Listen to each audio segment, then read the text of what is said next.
And we're live. Hello, everyone. Hey. Didn't notice you there. Oh, Nice to see you again. It's been too long. Hi.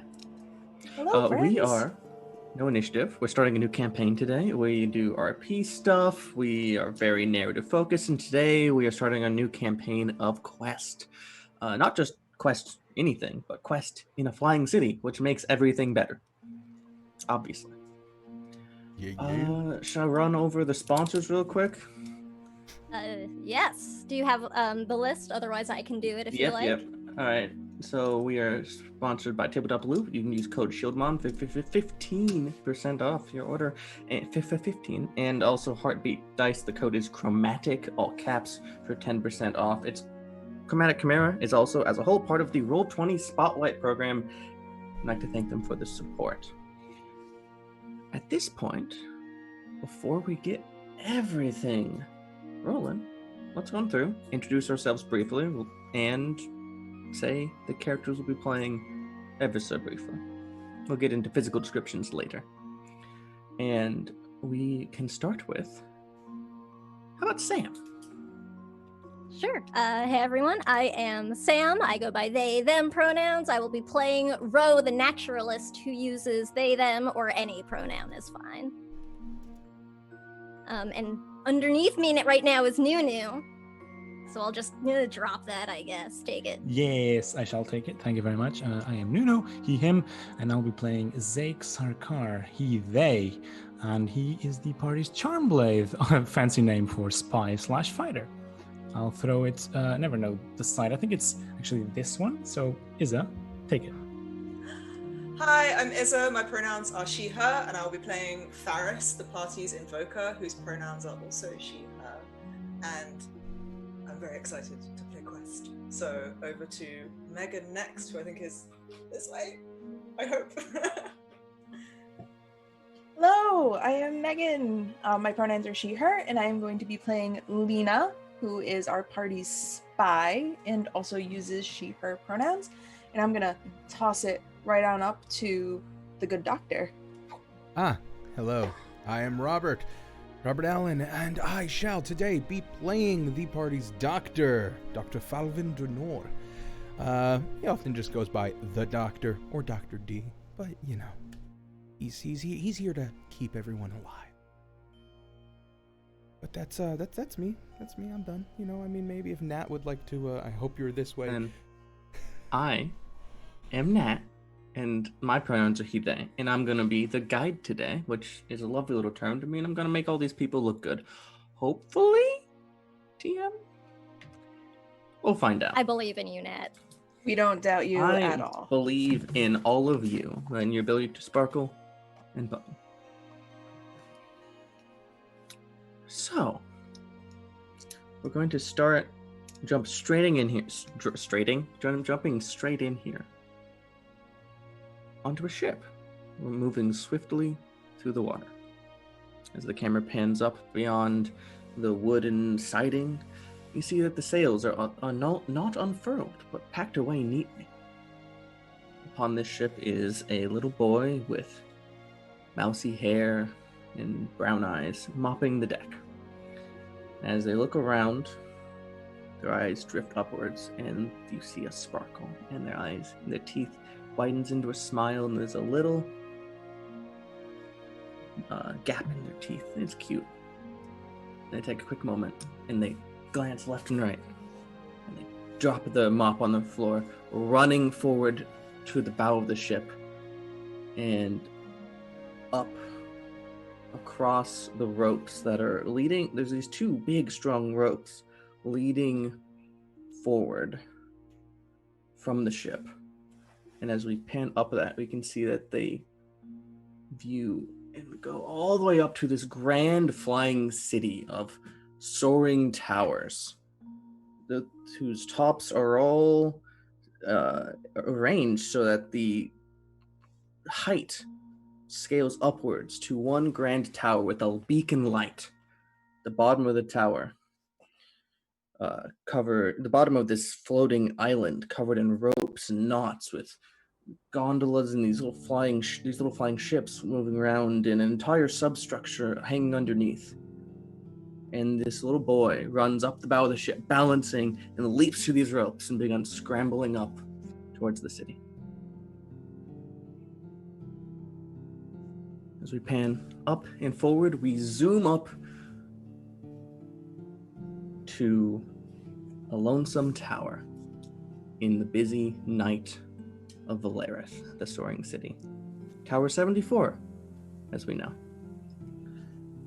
As there is a little singular postman walking up to the tower, and you got that little blue light of like it's about to be morning, but it's still dark out. And before we meet our residents, I have a few questions to ask our lovely cast.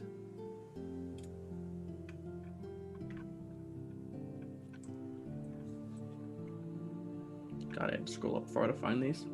Hit us with those questions. Let's go. All right. Let's go. So, Sam, Ro. The ground level of most residential towers in Valarith are reserved for commerce. Yours is no different. What does your friendly yet nosy neighbor, Mr. Batinga, sell at the bottom of Tower 74 to make his living? Oh, Mr. Batinga has a bakery, and it's like really, really good. He gave me my first, oh man, what is it called? A donut. Yeah, I've never had one before, and it was so good. It had all of these like crunchy, colorful things on it, and I really, really liked it, and it's my favorite. Excellent. Absolutely excellent.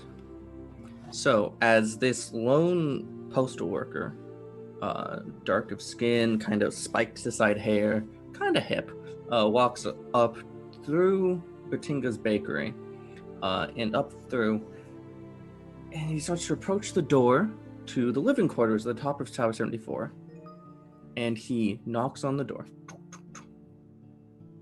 And it opens, and we see Robert's character, Dr. Falwyn Denor. Tell me what you look like for a second. Well, I am very tall, about 6'7" or just over 2 meters. I wear a plague doctor's mask, which is made out of bone. I have a very large brim hat, and I wear black robes that are buttoned together. And, Robert, the good doctor has an odd relationship with Tower 74's postal deliverer, Zakar. Tell me about that. Well, it came to my attention at some point that he was very sick. When I went to check on him, I had found he was cast down with an affliction that I was very, very, well, accustomed to. He was dying from the same disease that coursed through my veins, a disease I had staved off, not gotten rid of, but kept at bay. And I now, every month, give him an infusion of my blood to keep him alive, for my blood is the only thing that keeps this disease from killing him. Oh. So, Zakar looks at you in your bone mask and is holding a big fat envelope, and he kind of breathes for a second, looks up at you and says, "Just normal mail today. Sorry if it's bother. I'm supposed to say I can read this to you if you want me to. Here. Thank you. Are you feeling all right? Today I'm good, yeah.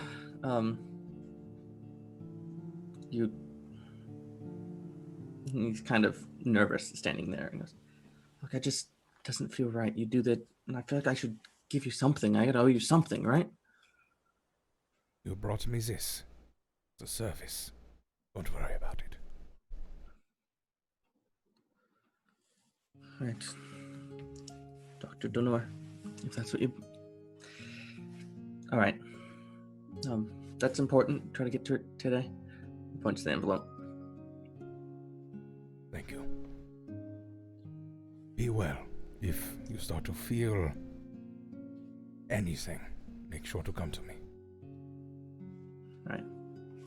And he closes the door. Oh, I guess you would do that. That's kind of weird for the postal work closes your door. Anyway, ignore me. And viewing up through into a living room, we see Ro. Sam, can you tell us what Ro looks like? Ro, that's me. I am, probably about, 12 or 13 maybe years old. I am pretty, short and, oh my goodness, Encounter Roleplay is rating us. Thank you so much. It's so nice to see you. Hi, I'm Ro. I was just talking about what I look like. I've got really, really tan skin, and I wear a big oversized red shirt and a wolf fur cloak that's got like my wolf head on top of it. That's my hood, and I have really bright green eyes. And I'm kind of covered in a lot of dirt.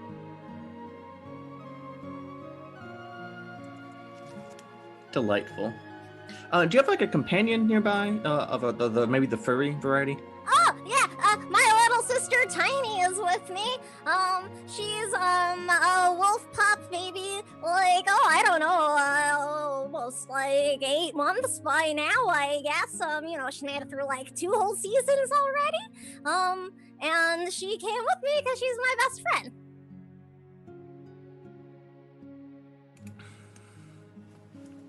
Excellent. I think we're both eating donuts. Hers don't have chocolate, it's okay. Oh God, hers don't have chocolate. Whew. Izza, we, for lack of a better description, Ferris walks into the room, and I'd like you to tell me, as you're now there with the doctor and Ro and Tiny, don't forget about Tiny, tell me what she looks like. Hi, my name is Faris. I'm 23 years old and stand 6'1" tall.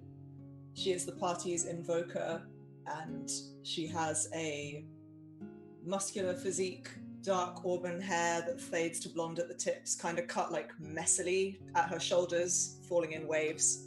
And she has warm brown skin that's adorned with these intricate golden tattoos in the shape of like suns and swirls. And right now, I imagine she's probably just wearing like her simple sort of tunic and dhoti trousers, but still moving with like determined warrior's strides as she steps into the room. So, as you're striding into the room, we're going to do a little brief flashback because this group is all living together because when this revolution happened, you were all in prison together. And the person who released you from prison would be someone who'd be very easy to refer to as the leader of the revolution, Alika Saidu. And she leads by example. When she personally liberated you from Kovrax's prison, sword in hand, something about you caught her eye. What was so special about you? Honestly, I was pretty out of it when Alika showed up. I hadn't eaten in a while. But I remember her looking right into my eyes as she helped me to my feet, and she said that she saw a warrior's spirit in me, beaten and broken, but still there like a flickering ember. And I said that I did indeed used to be a warrior, and that my armor and equipment had been taken from me when I was brought here, and it was important that I found it. So she guided me to the armory, where I was able to retrieve my now honestly pretty scuffed and slightly rusted golden armor and spear. So I still have that now, thanks to her, as well as my freedom. Delightful. We camera up out of the top of the tower, looking over just the barest flecks of blue in the morning light. And sitting upon the top of the tower by an opening that once was fit for a weapon of war like a ballista or a catapult, but now is fixed with a telescope to view the night sky. Sitting is Lena. Reagan, can you tell us about Lena? Yeah, so Lena is on the shorter side. She's a little over 5 feet tall, and very slight. She was/is a thief, so very. She is built to sneak into places unnoticed. She has long, somewhat wavy brown hair and like very strong brows, and she's wearing like just a simple tunic, and then as like the camera pans over, her right arm from about 5-6 inches above the elbow is in a carved ornate ivory mechanical arm, because she lost it in an accident. So it's very ornate and fancy looking. It's much more ornate and fancy looking than anything else she has. Like, it looks frankly like way too good for how the rest of her looks. But yeah, she's just chilling on top of the roof. And Valarith is set to arrive in Port Darlos of the Orloth Empire in the morning. Why is that keeping you awake tonight? Oh, so that's not too far from the city that I came from, and I went to I had found myself in Port Darlos right after I left my home city because I was tracking somebody that I'm trying to, for lack of putting it softly, kill, and got into trouble in that town and was briefly imprisoned before strategically making my way out of prison and moving on towards Valarith. So I super don't want to be back in that town again. That's reasonable. That's very reasonable. As you're sitting there, there's a little glint from the sky. One little sparkle. And that is mirrored in, I believe it's an amulet, a necklace? A little glint. Yeah. And, Nunu, could you tell me how Zake appears, what that looks like, and then about Zake? Absolutely, yeah. So as Lena is watching the night sky, curiously, some stars become brighter than others, and actually some of them actually appear out of nowhere, apparently, almost as if this sphere, this night sky, is drawing closer to something else, to some other place. And as these selective stars kind of shine brightly, the necklace glints at the same time, and almost as if materializing behind Lena, step by step, from a mere faint wisp to a specter to a full-bodied person. Zake appears, and he stands about 5'11", quite tall. He stands dressed in blackish, dark bluish leather armor, except for his pauldron, which is metallic and has embossed patterns of flame, of blue flame in it. He presents a brown skin, thick and stern look, and a long hair tied back in a ponytail, tips colored blue as well, the same color as the patterns on the armor.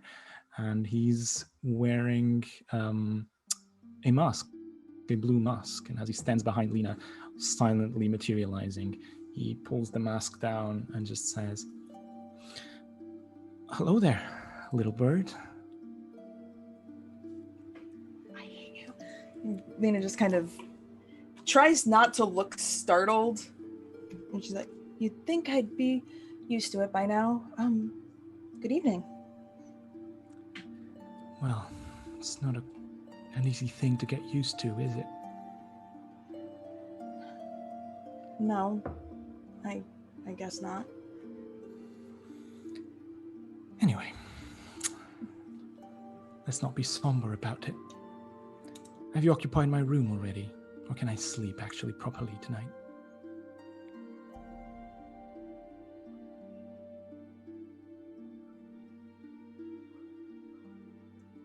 I think Megan's first land. Oh no. Back. Oh yeah, I was like, oh, she's really thinking about it. Oh And no! Rosalina- Oh no. Okay, we're back. Am I back? You're back. Yes. Apparently, yeah. I think she just did that.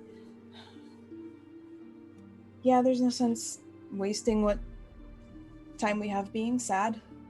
So. Zeke kind of stops for a second and looks at Lena. Moves his hand forward, almost as if trying to fix something in Lena, and then stops midway and recoils his hand and said, well, shall we go down then? No point looking at the stars at this time. And starts making his way down the stairs. And Lena probably like stays there for like a few moments later before like pushing herself up and going downstairs.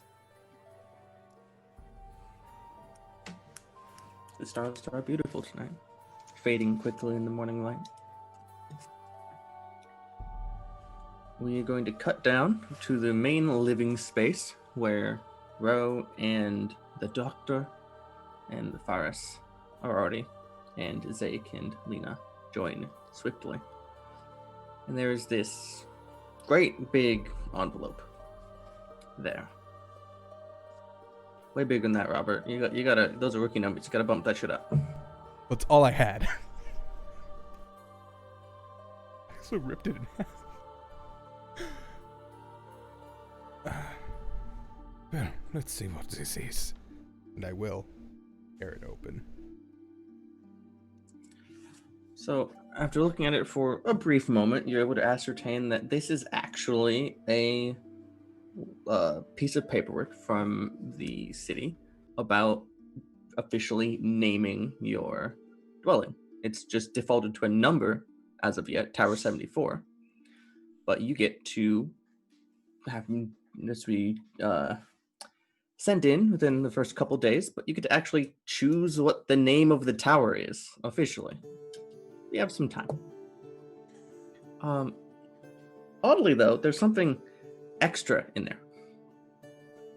There is a cloth-wrapped little bauble of some sort. It's kind of oblong, has odd corners. It's wrapped in cloth, so you can't tell what it is yet. But it falls out alongside it. And it doesn't seem very city official. Pick it up. I'm and gonna. just- Oh, I was gonna try to snatch it. You can Actually, snatch it before I pick it up. Oh, we're not down there yet, are we? no, you're down there. yet? You can grab it. Okay. You can certainly. Yeah, grab you it. get it. Sure, why not? Fight. No, I'm not gonna The start. doctor's this just little like PvP. slowly reaching for it, like really slow. He's not Yeah. super interested. So if you take it, I'll grab it. What's this? Just kind of like, I'll start like unwrapping it. As it unwraps and the cloth strands fall away, you are faced with a brooch depicting a magpie. And it looks familiar. Oh. Huh. There is also a neatly folded note.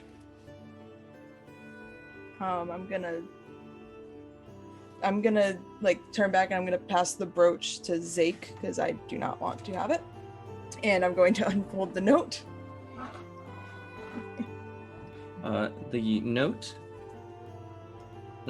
Oh, this is interesting. No, it's not. Friends, I think I've uncovered something that will be of interest to you. Please come by my estate and we'll talk about it. Signed A. Frinth. Good friend Arvis. That's pretty. What is it? Ro can't read. I cannot. But I did see a it- shiny being passed around. Is the city giving out jewelry as well as houses now? What should we name it? Big Tower. It's big. Well, Zeke we were kinda- invited we were invited to Arvis's estate. Oh, yay! All right, yes, Why? all right. Question, was this with the note, though? Kind of holds the brooch in the air. Yes. Kind of fixes his eyes on Lena. Why? I suppose we'll have to ask him. That's odd, but okay. Oh, hello everyone, by the way. I'm back. Oh, Hello! Zake's here. Well, I should probably get. I'll be right yeah, back. the bodies, all Just- the bodies. Walk back to Zake's room and start wheeling somebody out of it. Oh Doctor, I thought we talked about this, alright.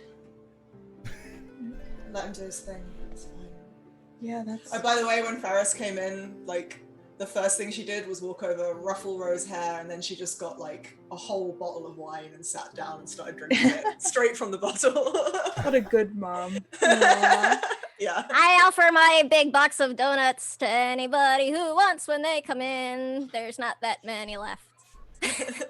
Oh, Ferris is also No. watching on a donut then. Ah, yeah. You're going to give yourself a stomachache if you eat that whole box. My like mouth is full. I'm like, why? Why? That's the way bodies work. Why? I'm pretty sure they used to eat raw meat, you know. I think they'll be fine. Oh, it's real good. You know what? Eat all the donuts you want. That's fine. Come on, Lena, let's be honest. I don't think the wild child will have any problem with digesting donuts. Yeah, that's... I don't even want to imagine the strength of their digestive system. Anyway, so we have an invitation. Did it say when, like, did he say when we were to come over? There was no date or time attached. Is it late now? Or is it like evening? It is almost morning. It's like Oh, pre-dawn. so yes, it It's like, is. just Oh, dawn. Okay. Well, it's probably a little early to come calling. But I'd rather not wait too long if it's all the same to anybody else. Yes, I mean, honestly, if it doesn't have a date or a time, then it's just an open invitation, right? Do we need to, like, bring a gift? I've still got more wine left. I was We gonna- could stop downstairs for more donuts. Zig kind of looks at Faris now. Oh, goody, I see some things did not change. How are you doing? Better? Fine. I shall take that as a no. All right. Well, in that case, that's not a- maybe... Yeah.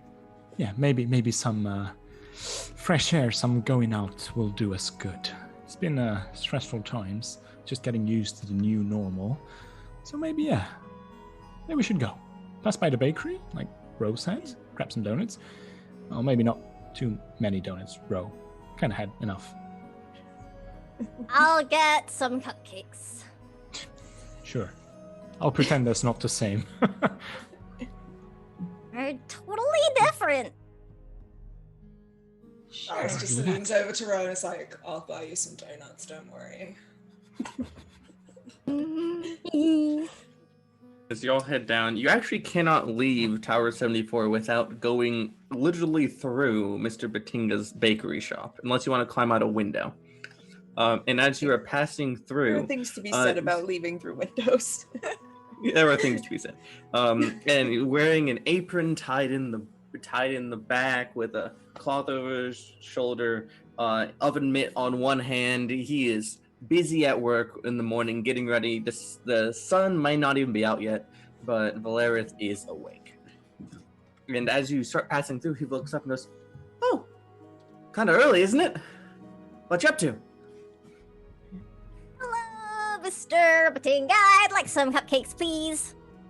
Oh, well, of course. And he literally pulls a tray out of the oven just on time. Yes. Yes. And some donuts as well, if you have any fresh ones. Oh, of course. It's morning. Best time to eat donuts. Bro can tell you. It's true, that's what I said! It's the best As he's breakfast. gathering together a chunk of donuts, he looks back over to. So, really though, what's on the docket for the day? We're just gonna go around, try and make and get some bonding going with the group, you see. Some people have not left the house in quite some time, and their habits are a bit stale. Maybe we should do some team building exercise, you see. Just an hour or two, we're going to set to make dock and port. You know, you can come go see the port. I mean, Valera's big and all, but new things are always good. Variety is the spice of life, and here are your donuts. I haven't seen a port, except for the one that I came from, but I don't know if that one counts. Well, it's not really a port for Valarith. We just kind of hover like nearby and just take the gondolas down. It's fun though. I liked the gondolas. Zane kind of turns to Lena, and like in a lower voice. It's not like it's the same city, just the same empire. Should be fine. Yeah. It's fine. I'm not worried. You said I was worried. I'm not worried. Sure. No. We're just going to visit a friend and then probably see the port after we dock. Thank you for the donuts. What friend? I like to know people. Arvis? Oh, he's a fun one. Such a wacky person. You know, he's not as scary as he looks. Well, as he acts. He doesn't look that scary. He doesn't seem that scary to me. He was really nice. All right. Well, I got your donuts. I got your cupcakes. Got some scones coming up if you want to wait a few. Please chat. Oh, I do Gab. love a scone. I do love scones as well.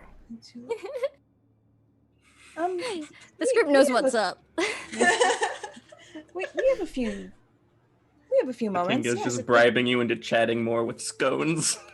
The doctor just finds the nearest chair, sits down, and crosses his leg. Megan will never say no to a scone, and neither will Lena. Look, Ro, like my partner Ro, not Sam's character Ro, made scones yesterday, and they were delicious. I want scones now, dang. Scones, please. Faris just takes a Alright. swig from the bottle of wine she totally brought out of the flat with her. But Tingo will, like, almost without even, like, interrupting his flow of baking in the morning, which he juggles conversations and, like, a chunk of ovens and selling you things and the whole thing all at once without ever missing a beat. And in the night, he just gives you a glass of water without, like, you didn't see him pour it? Where did that come from? Just kind of looks at it, puts it down on the counter, keeps drinking the wine. Oh my goodness. Yeah, You know just what some they say about drinking the day away? pre-sunrise wine. Doctor just looks over at Faris and goes, "If you're going to drink something better." And just holds out his flask. Oh yeah, I remember this. She grabs it and takes a swig. There go the day plans.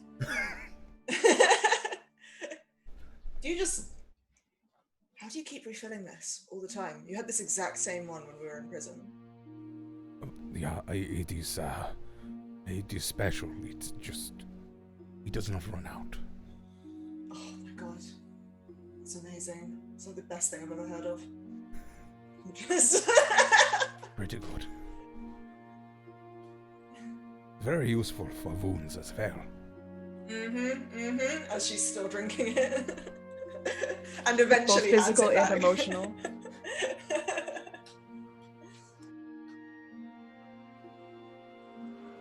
All right. Oh. All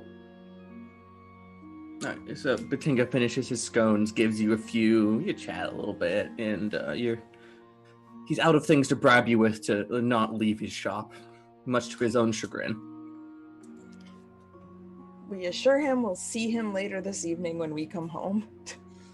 I'll let you climb in the window. And Ro will definitely be Yeah. buying more of something, so... Oh, I wanted to ask, Ro, did you bring Tiny? I was just about to ask. Oh, you know, I probably would have left Tiny to guard the like apartment. You know, you don't want to leave the den totally unattended. All right, then Batinga will give you 2 dog treats, one for you now and one for Tiny later. Yes, I imagine I've got like my arms like full of the boxes of like stuff that we got to bring like later too, and I just like take the like a bone-shaped dog treat and like stick it in my mouth, and I'm like, thank you so much, Mr. Batinga. Oh my god. Have a nice day. You all hit the streets in the morning light, just starting to spill in, and you can see off the edge of the city, because Tower 74 is kind of near the rim, to the approaching shoreline and the rising sun. And you think you see people standing on houses to get a better look at the approaching city. Some people are waving. And then just a moment later, you're hit by blistering winds because you are high in the air and it is windy here. Yep. Yeah, the big hat. The doctor was flying away. A little bit windy over here. We should move quickly. Gonna put up my heavy arm to try to block some of the wind as we go. It's a Gundam. Farah seems pretty much unfazed by this. That tracks. Yeah. I don't think you can be phased that far when you're that far gone. I just got my Hold on like to the wolf bottle. head down She's into not the like wind. wasted. Yet. Just a little, right? Yeah. I mean, Her first Little bottle buzz. of the day. and whiskey. Right. First bottle of More than an Irish coffee, right? Like. So unless someone has anything for while they're walking the streets, which is a beautiful tapestry of a lot of people from different places in the world, just starting to wake up, set up shops, get the morning ready. As you're walking towards closer to the center of the city, is a little pattering, and this mousy-haired, brown-eyed boy with a little gap in his tooth runs up to Ro. Says, "Hi." Hi. What? I think you need a bath. I just cleaned like the other day, and I like go to like sniff myself and like start just giving like my arm like a lick. Like, no, I think it's okay. This boy like smiles like that's just the coolest thing. Like, why can't I live like that? And he reaches out his hand and like that the way the kids do, where they're like, "I'm Everett." Hi, my name is Ro, and these are my friends. Hi. Hi. And as he looks up at the towering people, compared to his size, he visibly shrinks. No, they're really, really, really nice. Here, would you like a cupcake or a donut? Ro, the donuts are for our friend. Would you like a cupcake? I'll take a cupcake, please. They're really good. I had two. And I reach in and I pull one out. Takes a cupcake. And Everett just scampers off, running away from the screen. Bye. It's nice to meet you. He was nice. That was nice. Did you know him, Ro? No, should I? No, that just seemed odd. Why? This is normal for them. He seems really nice and like friendly and stuff. And I mean, sometimes, I don't know, people either come and say like hello or ask me things when they see me, or they like stay really away. Cause I'm scary. Yeah, yes, you're yes, you are. ferocious. Just like you're very scary. Absolutely. Heard someone say before, you're a monster. Ah, fierce. Yeah, definitely not related to your little friend over there. And points at Tiny. No, Tiny's up in the tower. No, Tiny's at home. Oh, it's the, okay. They're guarding. So I've got- Points at your little friend that you wear as a.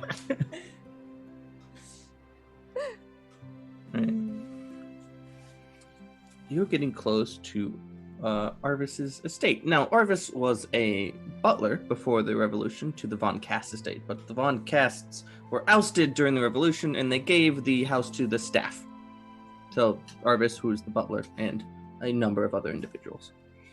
And as you are approaching, it's an estate, because it's big, it's a lot of land for Valarith, but really it's a building. It's one wide building.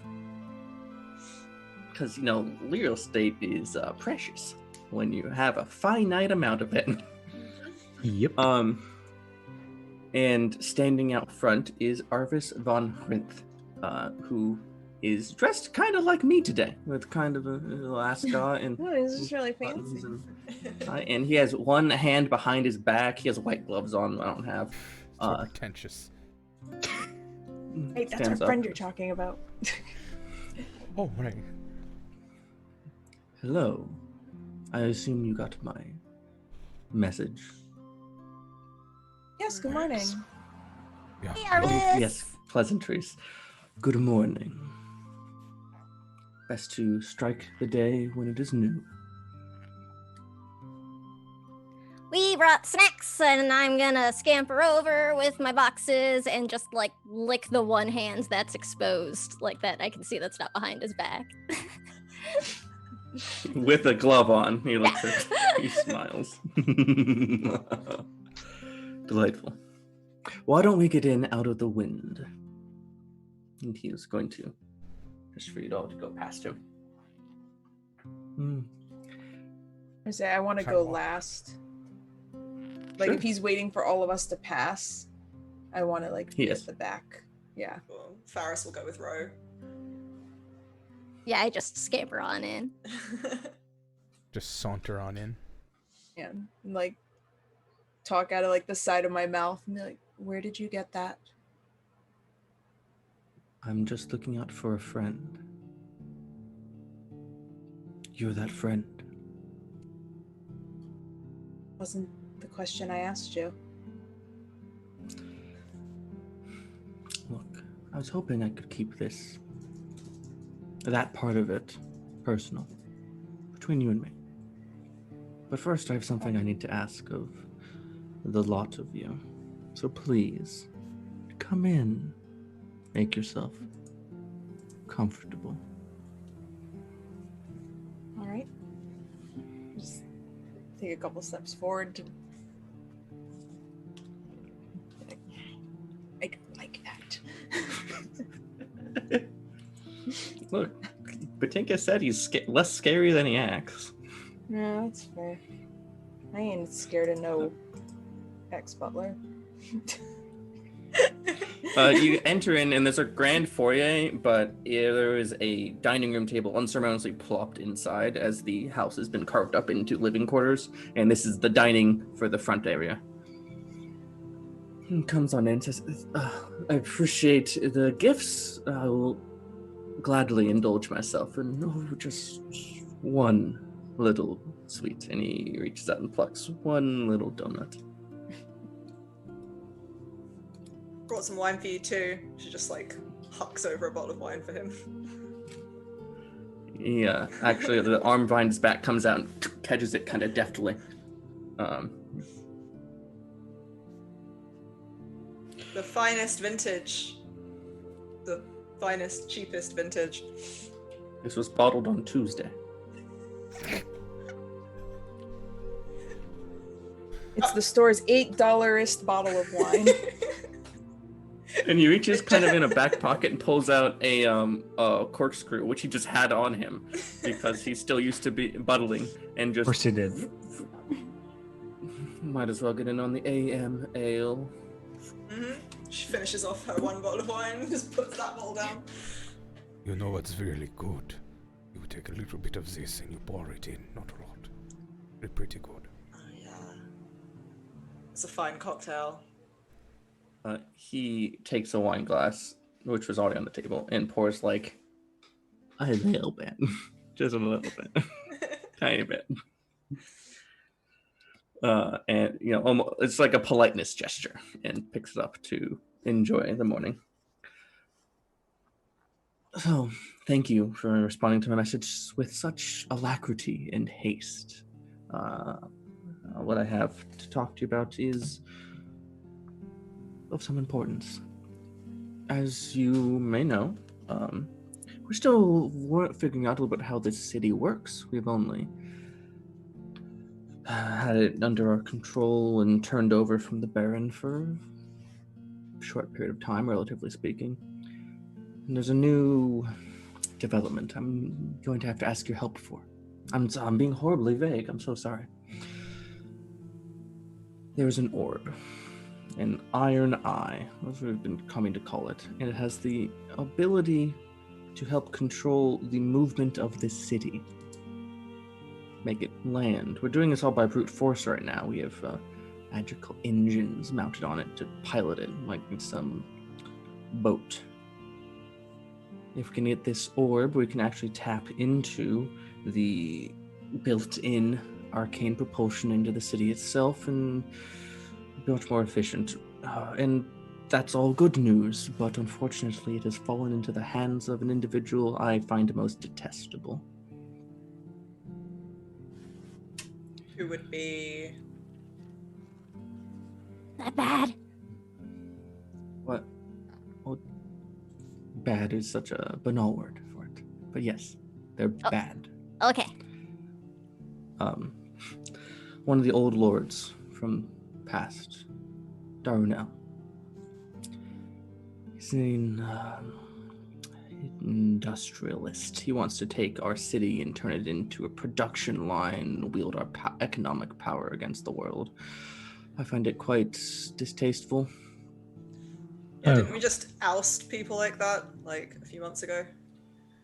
Yeah, well, some of them was clinging along. So we just need to go steal this orb? Exactly. Shouldn't be a problem. Seems easy enough. Absolutely. Seems like And good idea. And Lena, I'm sure you can understand the kind of compensation I'm offering and convince your friends. Oh yes, of course. I think we could be amenable to that. Shouldn't be too hard. It's just stealing one thing from one person. Hopefully. No, let's not get ahead of ourselves. It might be stealing something from someone, but it's not just stealing candy from Mr. Batinga, is it? It seems quite complex. Oh, wait, we have to steal from somebody? I don't want to steal. No, Ro, it's not stealing. It's just repossessing something that should have been ours all along. Think about it this way. They've stolen much more from everyone else in the city, probably. So we're just taking it back. Yes, if you're taking from bad people and giving it to good people, that's completely all right. And that's what we're doing. Okay. Yeah. Okay, that makes sense. Call it. So he stole it, and we're stealing it back for the people he stole it from. Sure. Liberating Exactly. it. Okay. Yes. It is something that should be in the hands of the people who run the city anyway. So, Yeah. I most certainly agree. Okay. I cannot stress it enough. If he's an industrialist, I assume he has the means to protect it quite well. That means that it will be quite complex to pull this off, will it not? I haven't met anything I couldn't steal yet, so Yes, it'll and be fine. And why is that? Because I'm very good at what I do. And No, I think that's about it. sure. Stop fishing for compliments, Zeke. Ugh, that's totally not what I was doing. You finish your bottle. Mm-hmm. You want another one? Wouldn't say no. It was. You have $8. Yeah, takes the bottle you gave him and pours you a large glass. He needs to make use of it somehow.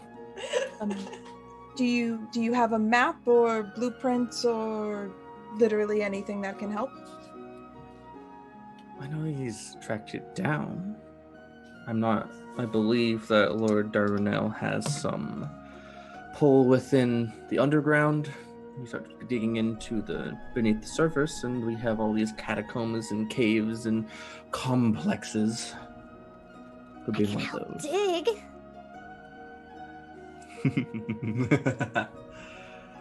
Adorable. Tiny and I are good at digging. So, wait, this person is not in actual possession of the orb, yeah? Just attempting to acquire it, or? I believe they do have possession of it. I just believe it's in their subterranean locales. I To be see. more specific. I Well, haven't stolen anything from underground yet. This will be fun. fun is one way to putting it. Just you need to Let- enjoy things more. Be such a stick in the mud. Well, at least I can enjoy half the things, can I not? Anyway, Oh god. I would offer you breakfast or something, but I imagine you've already attained that goal for the morning. Ro has frosting all all over their face. Didn't you see the cupcakes? He wasn't gonna say it. yeah. The doctor has chocolate all over his... No, he doesn't. All over his mask.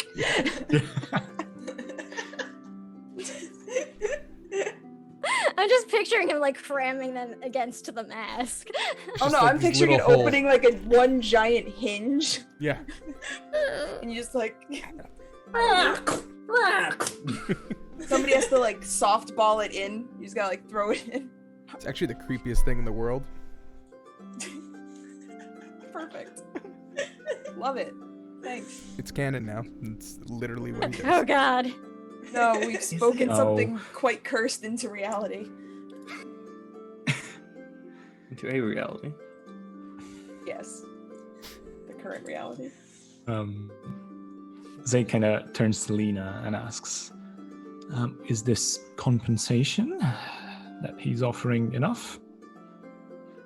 If yes, then we should do it. Up to you. Well, I mean, I don't want to be the one to make decisions for the whole group, but I find it quite sufficient.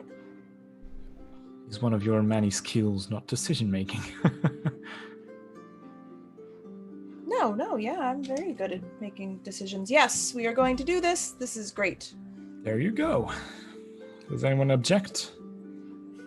Faris? I'm good. Doctor?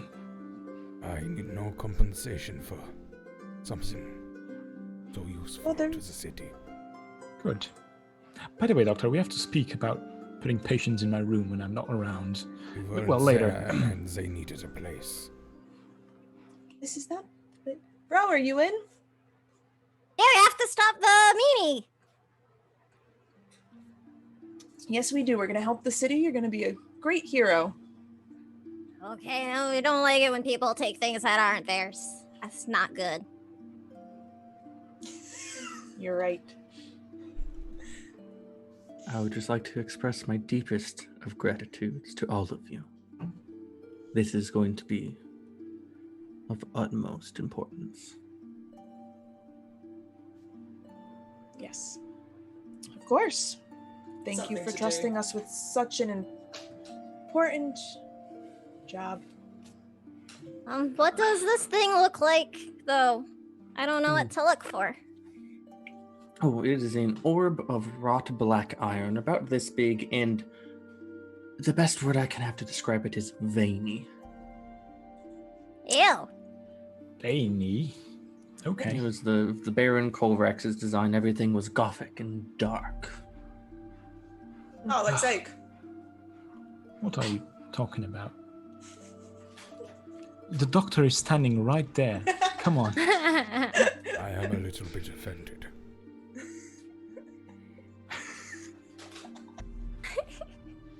Not a lot, What? just a little bit. Have you seen his hands? Could probably be the orb we're looking for.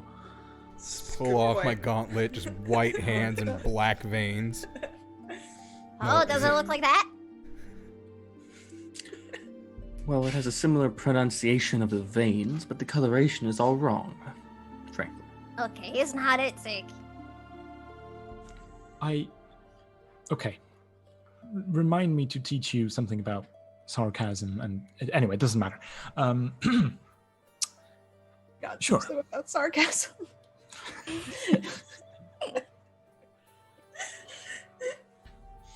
Is there anything else you need of us, Arvis, or we could be on our way? I have the Yeah. utmost desire that you have a good day. Can you do that for me?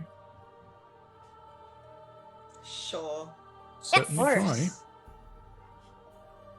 Have a nice day. You too. We'll talk later. I just sort of push the boxes on the table like further a little bit. We're like, here, you can keep those kind of thing, and give his hand another lick and like run off. There's icing like all over it. Excellent. Tufts of fur, just. Juxtaposition. There's like dirt on the chair I was sitting in. Is this your favorite Pigpen from NPC, Robert? Peanuts. He's fighting you for edgy. Yes. We're gonna I have mean- an edgelord off. I'm not. I mean, Zake's in there Right. too, but let's be honest, distant third place.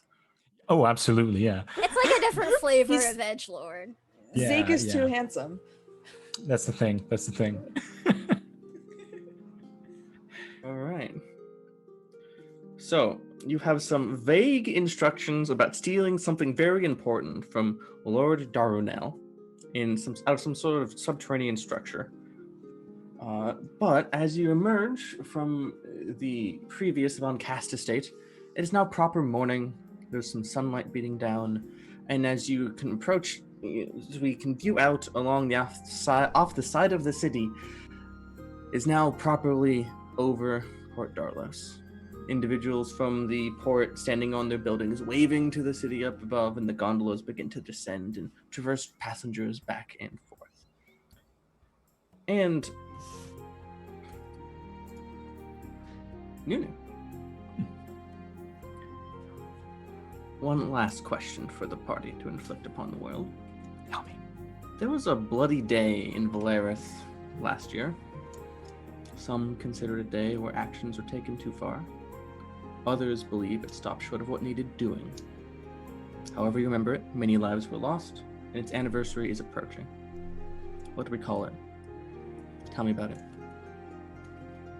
We call that the Day of Take Back. After the revolution, only the lords and rich people and influential people that were proven to have been harmful and directly allied to the, was it Baron? Yeah, Baron, right? Baron Colfrax, yes. Colfrax, yes. Only those people were ousted and legally destituted of their titles and riches and possessions, although many others that didn't have any official link to that but still benefited from the regime were left unchecked until someone released a list of said people that profited from that corrupt government, and people went out in the streets and demanded satisfaction, and it got intense and started as somewhat a somewhat peaceful, kind of going out the streets and demanding that these people would also be ousted. But it quickly escalated into more than that when people started encountering resistance and forcing themselves upon homes and whatnot. And on both sides, with the people that were protecting the influential people, also from the side that were trying to demand satisfaction from them, lives were lost. And as you said, many people thought this was a good thing because these people should pay and suffer. But others think that that is not the battle that we should be fighting at the moment, and think some people took it too far. But yeah, it was close to 1 year ago. And one of the people, actually, I'm going to add as well, that was in that list was this person that we are trying to acquire the Iron Eye from. He wasn't too affected, but he was definitely affected by the Day of Take Back. I thoroughly enjoyed it. Thank you, Nunu.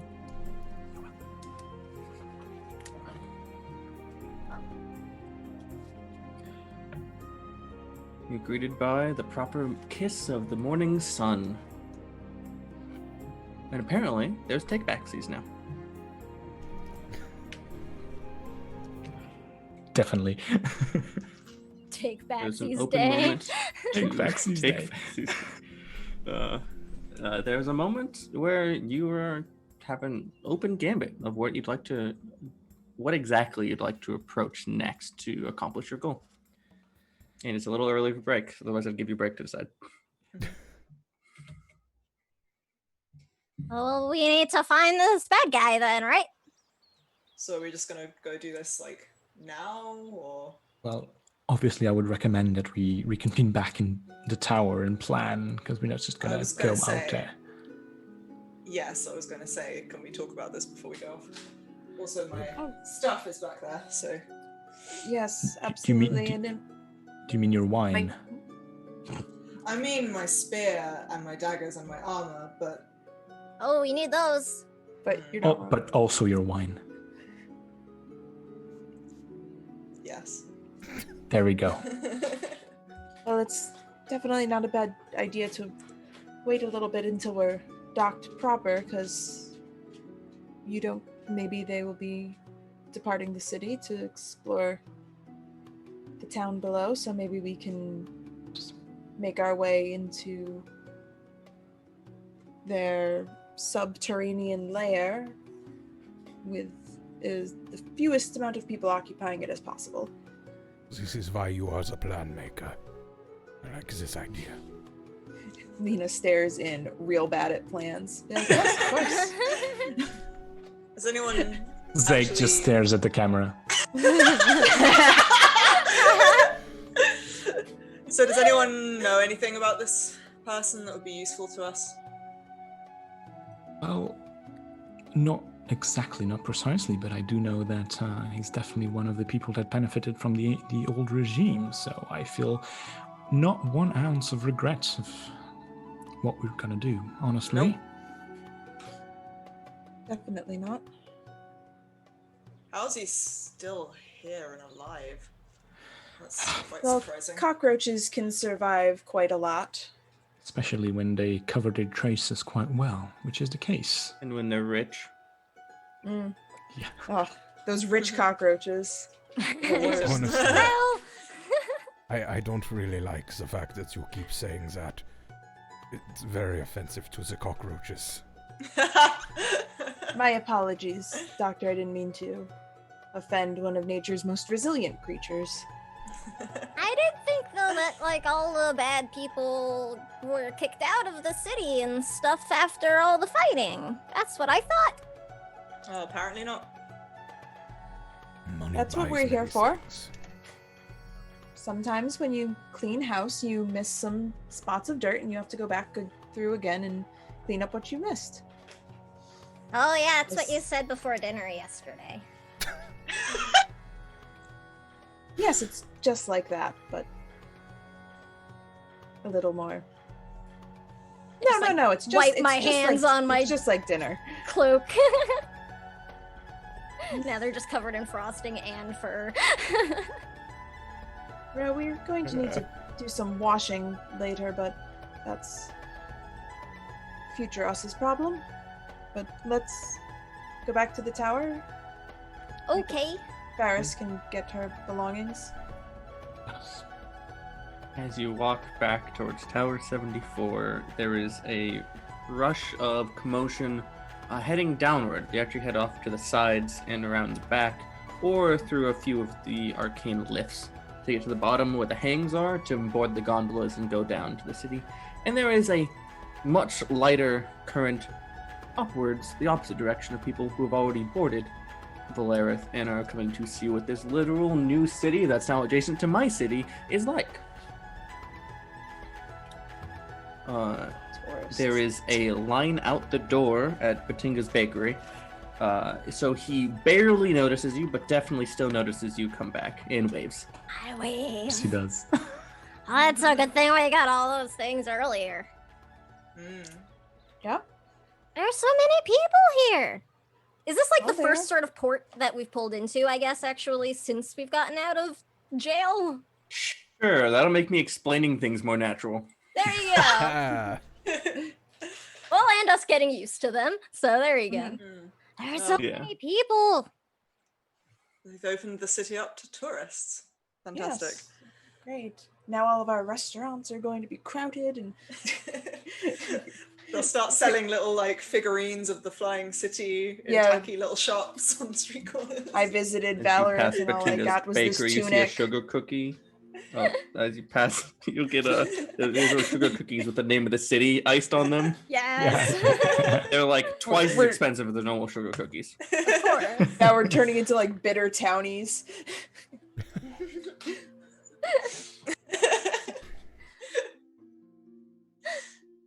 As you get back to the tower into your main living space, there is the paperwork on the table again to name the tower.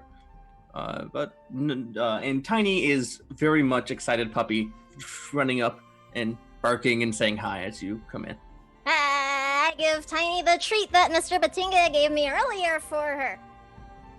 She scarfs it down in one bite, just home. Good girl. That isn't good for digestion. That should be chewed. Nope, not worrying about either of their digestions anymore. They are both fine. Should be fine.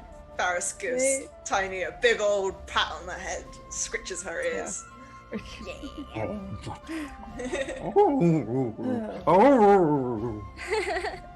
You're the best one here, Tiny. That's probably true. Tiny's the best of us. And yes. Tiny is the least damaged.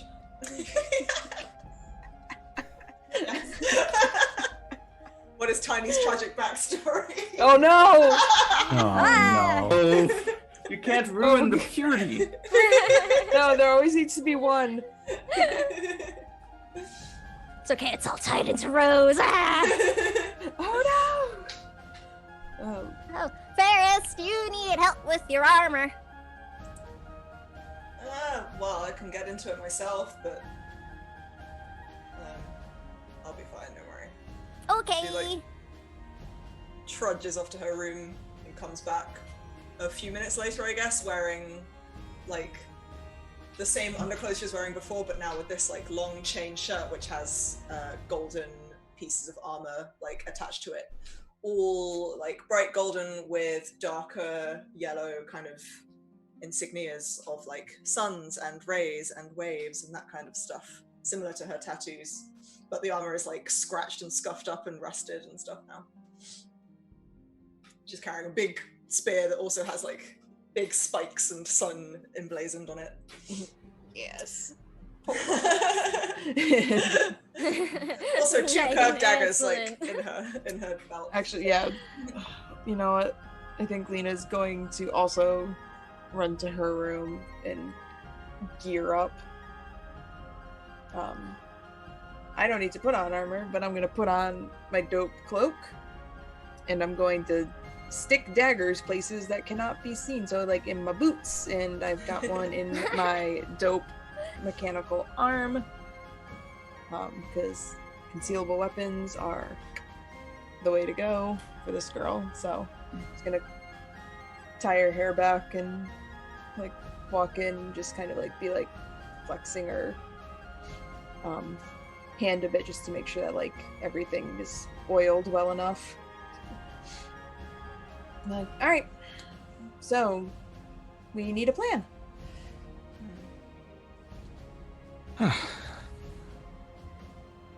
What do we need to the do? Blades in the Dark version of planning. Oh So yeah. that is, you can Jump and the net appears. jump and then the net appears. But before you do it, you need to gather. You can gather information with rolls or by just logic. I'm gonna do this. That probably didn't require a roll. This is what you find. And once you have a very very basic like where, how are we getting in, then we jump straight into it. Cool. All right. So right now you So- lack most information. What would you like Yes, to try we to do. gather? I want to figure out, so we know that it's likely underground. I would like to try to figure out, like, is it like beneath a tower or a house, or is this just like go into the sewers Ninja Turtles style, and there's a bunch of stuff under there, like, yeah, like trying to figure out like our means of entry. All right, so being basic the information you number can one priority. gather without a roll is that Lord Darno is basically was city works, literally managed the sewers and the infrastructure of the stonework underground. Now, you can roll to learn a little bit more. I would love to do that. It's a D20 in this game. I think I'm gonna go with this D20. Oh, be careful. First roll of the game. Oh, yeah. Maybe I should rethink my thought, because this D20 did me real dirty during Eberron, but we'll see what happens. Everyone, I believe in you. lend her your power. That is a 16. Hey. That is a full success. Huzzah! Hey. So, I you're know able. how to get into houses. What? Adobe, stop telling me something went wrong. Shut up. Damn it, Adobe. Be gone. No, shut up. So you were able to ascertain that this thing was found in a sealed catacomb from beforehand, maybe as like a failsafe or a backup in case things went wrong, but has since been transported into the main Lord Darno. Well, it used to be. See, they actually got ousted from their estate and now have to live in a tower. Actually, it's not too far off from here. It's Tower 84. None of the towers are named yet. Next week, they'll all be named, so you'll have no idea where anything is. But this week, they're numbered. Except those schmucks who didn't get the paperwork in time. And you believe that they live up at the tower because most of the ground level is commerce. So either he's got some sort of special arrangement to get below it, or it's up in the living quarters. That's convenient. I'm much better at up than down. So first, the easiest course of action would be to, well, break into his living quarters. I say that as if it's easy. It's probably not, but I mean... Doesn't sound very wise. But I mean... Especially if we're not sure that the item's there. But honestly, moving something so important means that probably someone saw something. I assume there would have been at least some security with it if it's that valuable. Oh, this reminds me. I forgot to ask. Megan, tell me how you got that information. How did I get that information? You have an elaborate network of spies throughout the city.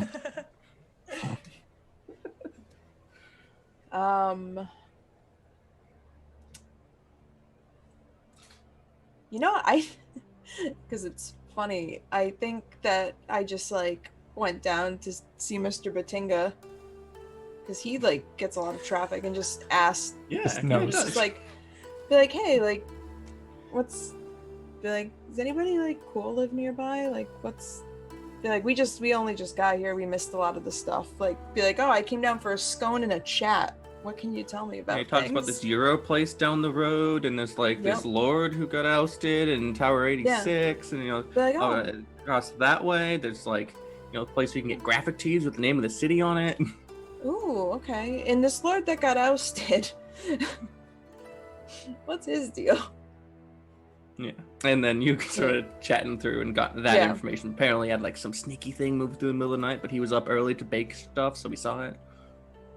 That's right. Like, yeah, you always go to like the people who's got their feet on the ground. They see everything. Lena doesn't have many friends, so she wouldn't have a network of spies. All right, so now we're... Your network of spies is just the baker neighbor It's downstairs. just the baker, yeah. Just Mr. Batinga. She's not He's my favorite. great with a lot of people. Aw. Unless she's stealing things from them. Also not great in the eyes of sad It's people. okay. That's You stole fair. Batinga's heart. Aw, Oh. I'm not giving it back. Aw. Joke's on him, it's mine now. Hey, what are you doing with that heart? You have so many in your room, I get one! Just No, put it in a jar. what do you have? A heart? No! No. There's some basic information. Yeah. And we actually have enough that you could jump into the heist now. You could be like, the window and go. Or you could try to gather a little more information. Well, it's up to you at this juncture. I think Do we know what kind of business is at the bottom level of Tower 84? Oh, Robert, tell me. You're new-knowing. Yeah, so at the bottom of the tower, the business is actually, Forrest is going to be really happy about this, a winery. They sell wine. Sure. She was The vintner actually works there there, yesterday. Fair's Hey, like, lives oh, in that Tower 84, wine- yeah. He lives She's above got the like wine a shop. punch card. It's where she came back from when she came into the flat earlier. The wine they gave to Amaris was literally from. Yeah. It's actually half winery, half Kinko's. Yeah, you can also Well- get packaging and send mail. So, I assume that if they were to move any important item, they would have to use the vehicles that are already in place in the infrastructure. So I assume the winery would have been the cover-up if they moved it through the tower. It could just go there and try and see if we can pressure someone into talking about something they've seen or learned about. That sounds like a you job. Does, yes, but perhaps we could all go, and if I do acquire some information, then we're already there and we can act on it. How does that sound? I've got my tricks in that realm as well. Sounds like a good idea. Perfect. Perfect. Yes. Sounds And I'll good. just do a little bit of just like some mild reconnaissance. Climbability of walls and such. Sounds Sounds great. wonderful. Why don't we take this opportunity as we're embarking on our first team mission? Go to a very quick break. We need a I theme will song, know- fam. Somebody out there. Team mission. Please. Mission. will note It's more before we don't leave the be tower. Suspicious. Don't be suspicious. Yes. Um, Be suspicious. the doctor's gonna go into one of the locked cabinets in the main room, and he's going to unlock it and pull out a little pouch that appears to have some kind of red and kind of like purplish, almost potpourri inside, and then reach inside his mask, pull out one that's more yellow, and put that one in. It's just his strawberry lilac potpourri. As a plague doctor, he keeps potpourri in his mask. Switching his potpourri. Nice. Love it. That's under lock and key, apparently. Well, Yes, it's valuable. it's because of whose mouth it's near. That tracks, actually. All right. Shall we venture forth bravely to a break? Yes. Yes. shall. We shall. Alrighty. We'll be be back right back. soon, I assume. Yes. Yes, we'll be right. Thanks, everyone. More quests Thank you in for hanging more flying cities. Yeah. Hell yeah. And We'll be donuts. back. There'll be a second one. I promise.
And we're back. Hey. Hello. Welcome back. Hi there. How are you doing? Good to see you. Thanks for sticking around. You're all the best. Oh, I left love off, we were you. venturing forward. Truth. Oh, hi, friends. We're venturing forth to our first quest. Title. Roll credits. So they're looking to steal the Iron Eye from Lord Darnell, who lives in Tower 84, which is just on the way. A tower over which was a winery, because Robert's great and has better ideas than I could ever have in that moment. I'm over I here was like, what's surprised I came up another with that thing quick. you find in a fantasy setting? An apothecary? That's kind of I similar. mean, that's better than my suggestion, which was a FedEx Kinko's. So Well, now it's a I would've winery been there Kinko's. for that too, though. It's half It's a winery, half Kinko's. It's a we've fantasy confirmed. Kinko's. All right. And you arrive at Tower 84 or 86. There was 80 something. I think I messed 84. up the numbers. 84. Because it was 10 more than us. Oh, That's how I remembered it. Proud of you. And you just arrived there because we're being kind of loose of time, as I think benefits are a snappy delivery. We're moving at the speed And of there thought. is, and it's kind of one of those fancy wineries. Like Yes, it is. Ferris is not their usual fare. Ferris goes here because it's nearby, and the next winery is like another 6 blocks or something. They know. But this place is upscale, like to the point that the tourists who are here will look in and then walk by. Mostly. Perfect. Keep them out. It's kind of quiet. They have glass doors. It maybe looks like it's a little cooler in there than outside. So, as soon as we get in, I'll turn to Lena and kind of straighten her shoulders and face her. All right, kind of unclasp her half cloak, put it on my other shoulder so I have two. Take my scimitar off my back and just hand it to her. Take this. Hold it on. Just 5 minutes. Okay. Yeah. Okay. Do I look professional? Pull the mask down. You fancy Yeah, people yes. wear 2 cloaks? Well, just hiding the art. Stop it. You look great. I'm gonna just poke around out here and see what's going on. And I'm gonna just stick the scimitar in my belt, just poorly. Just I guess it's fine. So to make sure I'm understanding, Lena is scoping out the climbing entrance, I believe, Yes. and Zake is pretending to be fancy and go into the winery to ask questions. Correct. If Zeke And will what allow is it, Faris will Ferris? accompany him. Sure. Yeah, if you, I mean, yeah, like you're wearing your badass armor. You look pretty professional Can be in his some bodyguard. capacity. What is Ro up to? Actually, if Lena's going to climb, I can come with you. I can be pretty good at climbing and getting into small things when I need to. Perfect. We're not gonna climb yet, but we need to look around and find things to climb. So that would be fun. Welcome to the I see. endangering a child part of the evening. They're gonna be every- Oh, It's it'll be danger. fine. I got a plan. I feel like this That'll be child is every evening. endangering Ro's only Lena a couple instead. inches shorter than Lena, so it's no, it's fine. It's fine. And with the wolf head too. It's Yeah. They're probably even closer in height with the wolf. No, yeah, Lena's just gonna be And what is go look for ledges and things to see if there's anything we can climb up. Okay. Okay. Rome will, well, I mean, we can wait, I guess, till we know what the doctor's doing. Yeah, what is Mr. Denor? Oh, that's so inaccurate. Dr. Denor. Dr. D is fine. The doctor... JD? Yes, I've mentioned this. The doctor will, of course, go into the winery and just, behind his lovely friends and just scan around and see if any of the workers look like somebody he's healed before. Ooh, interesting tactic. So let's start with Ro and Lena trying to scout at the outside. So you can see pretty obviously that there are like windows in a pretty reasonable equivalent arrangement to yours. You do spy through the windows, very lavish furniture packed in very tight spaces as if they had to move out of a very fancy place and into a very less fancy place and wanted to maintain some modicum of opulence that they didn't really deserve. If you'd like to learn more than that, rolls seem sufficient. Also, so if you could just like paint me a word picture as to like what this looks like are we like in an alleyway, or like is this somewhere like off the beaten path where people don't see, or are we just kind of like outside this building looking at it? Definitely just kind of crowded, not crowded, but very public street, semi-passerby active. Most of the buildings in the city are a series of towers plotted out, so like the streets wind between them. And then the towers ascend in height over time towards the center. Is there actually it's kind of built in a way that you can defend it with like arrows from the middle, but it also makes it really convenient for jumping from tower to tower, particularly if you descend. So if you go higher up and come down. Is there any approach to this tower that would be a little less conspicuous? Say, just pulling an example out of the air. If somebody were to climb the side of this tower, just like as a hypothetical. Why don't we roll and see what you come up with? All right. Okay. Because the results will inflict upon the world. That's a 12. And Ro, did you want to roll your own as well? Yeah, I'll roll. Oh, that's only a 7. Those are actually, the same result? Yes, because we were it's running okay. with We'll get you thieves' homebrew. eyes soon enough. I'll teach you what to We're look rolling for. with a homebrew, so a 12 is a tough choice, and so is a 7. Okay. Okay, So, give me those.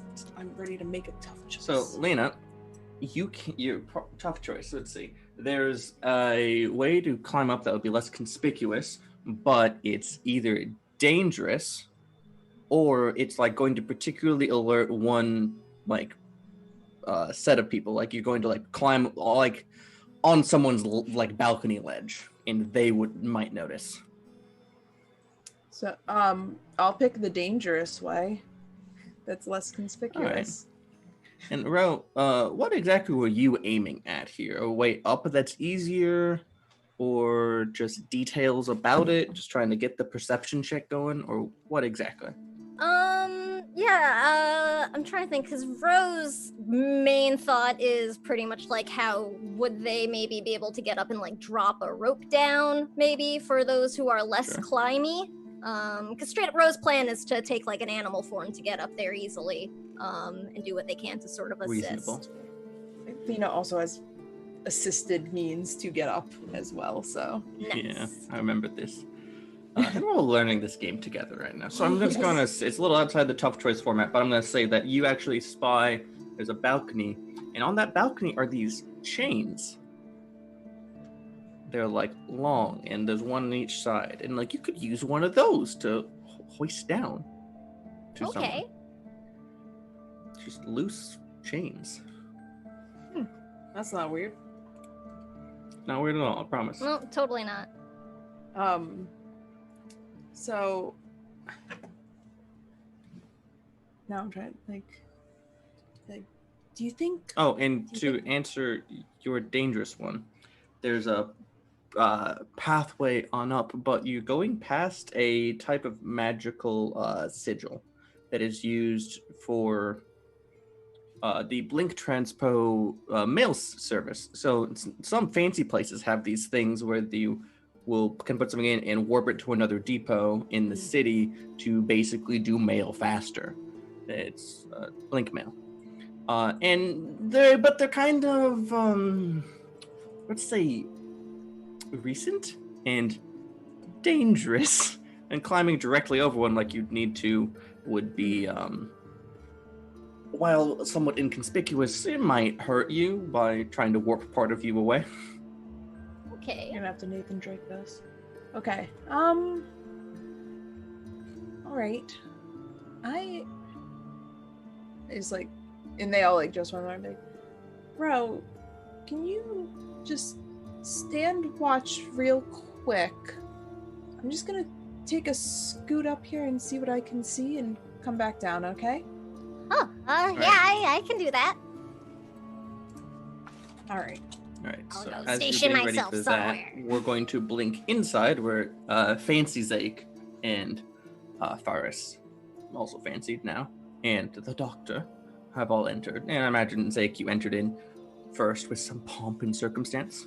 It's immediately announcing, thinks for a second. First of all, he unclasps his wrapped up hair, just lets it fall on his shoulders, and enters, stands at the door, kind of checks the dust in the windowsill nearby or something like that.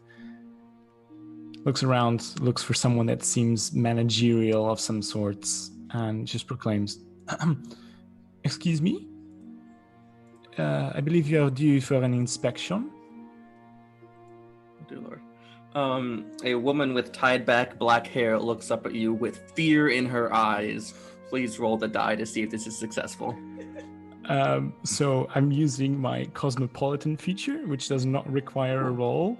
I just need to come up with a mannerism and that people, so that auditors in this case, inspectors would use. And this is literally me just turning to Faris and saying, at every single thing I look at, just make sure you write that down, yes? Just take a few steps, do something else in a wine bottle or something. Oh, and this as well, yes? Just keep ordering Faris to write things down. She'll get a notepad from somewhere and start noting things down. So yeah.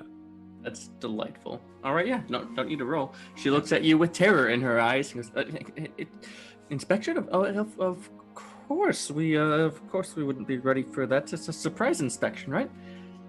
Of That's the course, point. that is the point of it, yes. Okay, what would you like to see? Well, I believe we are kind of trying to find. We were told about checking the ins and outs of the cargo, right? If something suspicious happened or not, if everything's in order, you... Yes, we need to check all the stock. Yes. So bring out your books. Oh, yeah, of course. And she goes back and opens a cupboard and pulls out like 6 dusty ledgers. Books. These are all the books. Oh, this was from before. This is from back when it was a Kinko's. Sorry, you won't need that.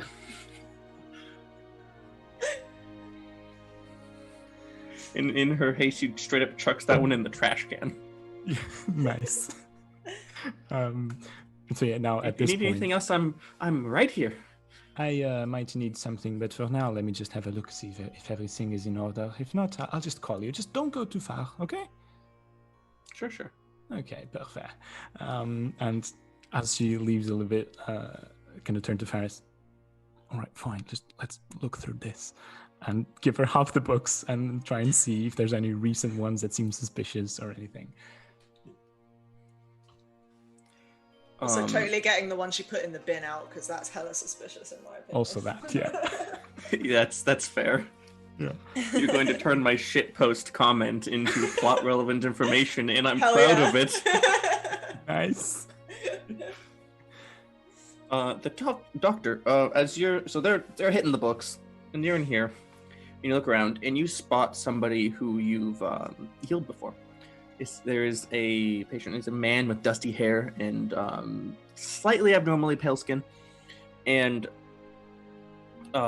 you've heard healed this person before for poisoning of the alcohol kind, and he's a little together right now, looking nice in the wine shop, but you can kind of tell you're a doctor. Like he stumbles a little bit here, he heads a little aside there. This person is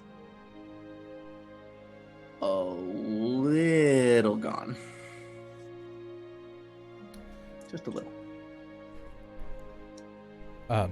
Patron, I'm assuming, and not worker. Yeah, patron. Okay, sucks though because I'm a doctor, So I'm gonna walk over to him.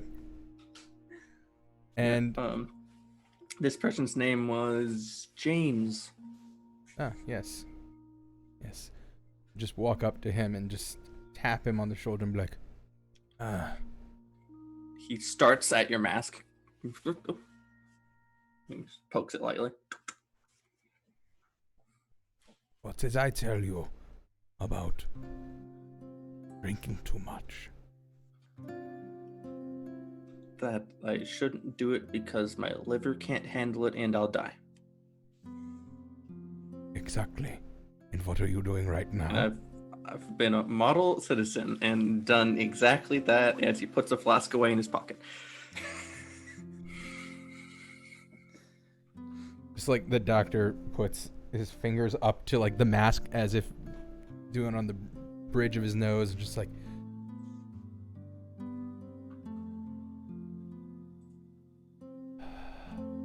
listen,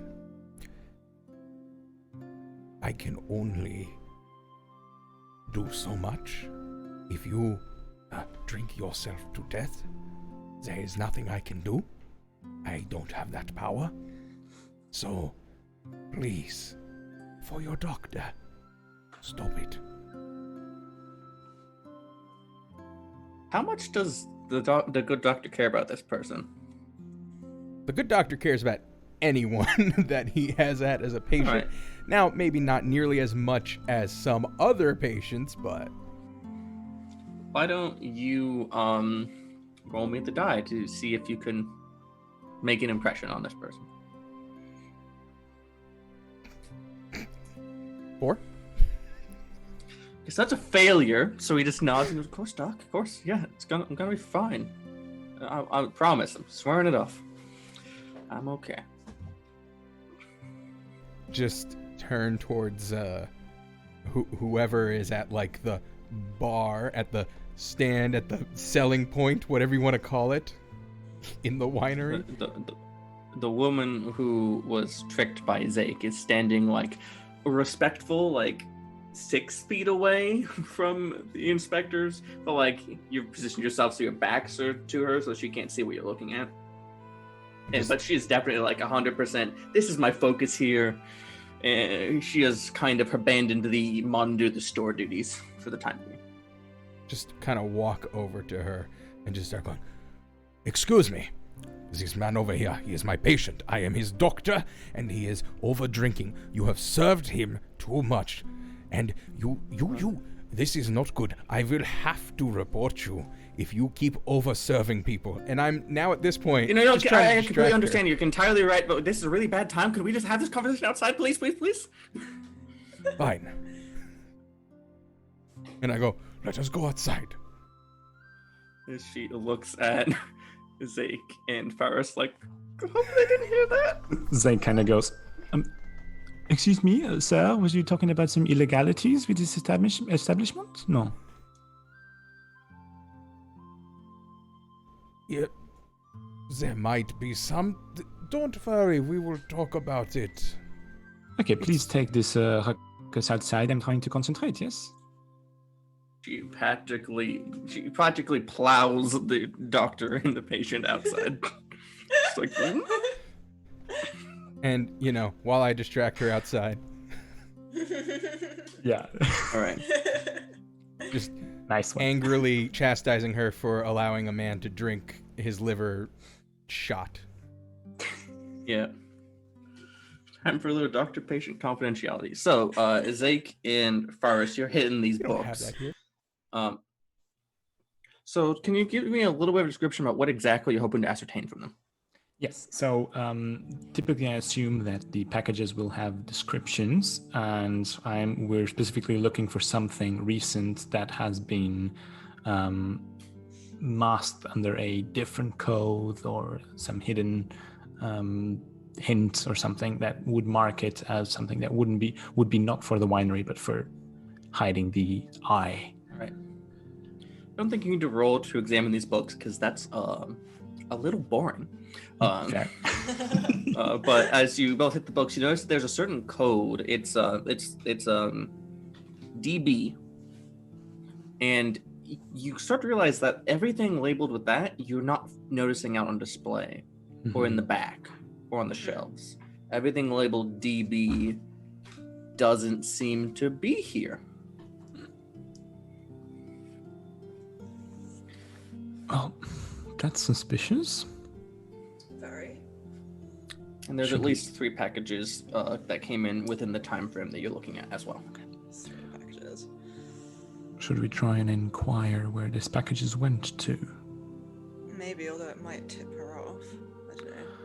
Well, I believe it might be a valid question if we cannot find them out back or in display. I don't know what the excuse will be, but Yeah. I think it might be good to ask. Yeah, let's do it. All right, Got to perfect. Jump out to Lena and Ro. And this is back a little bit in time. So the doctor and the patient and the hapless store clerk, oh god, I feel so bad for her, are not outside yet.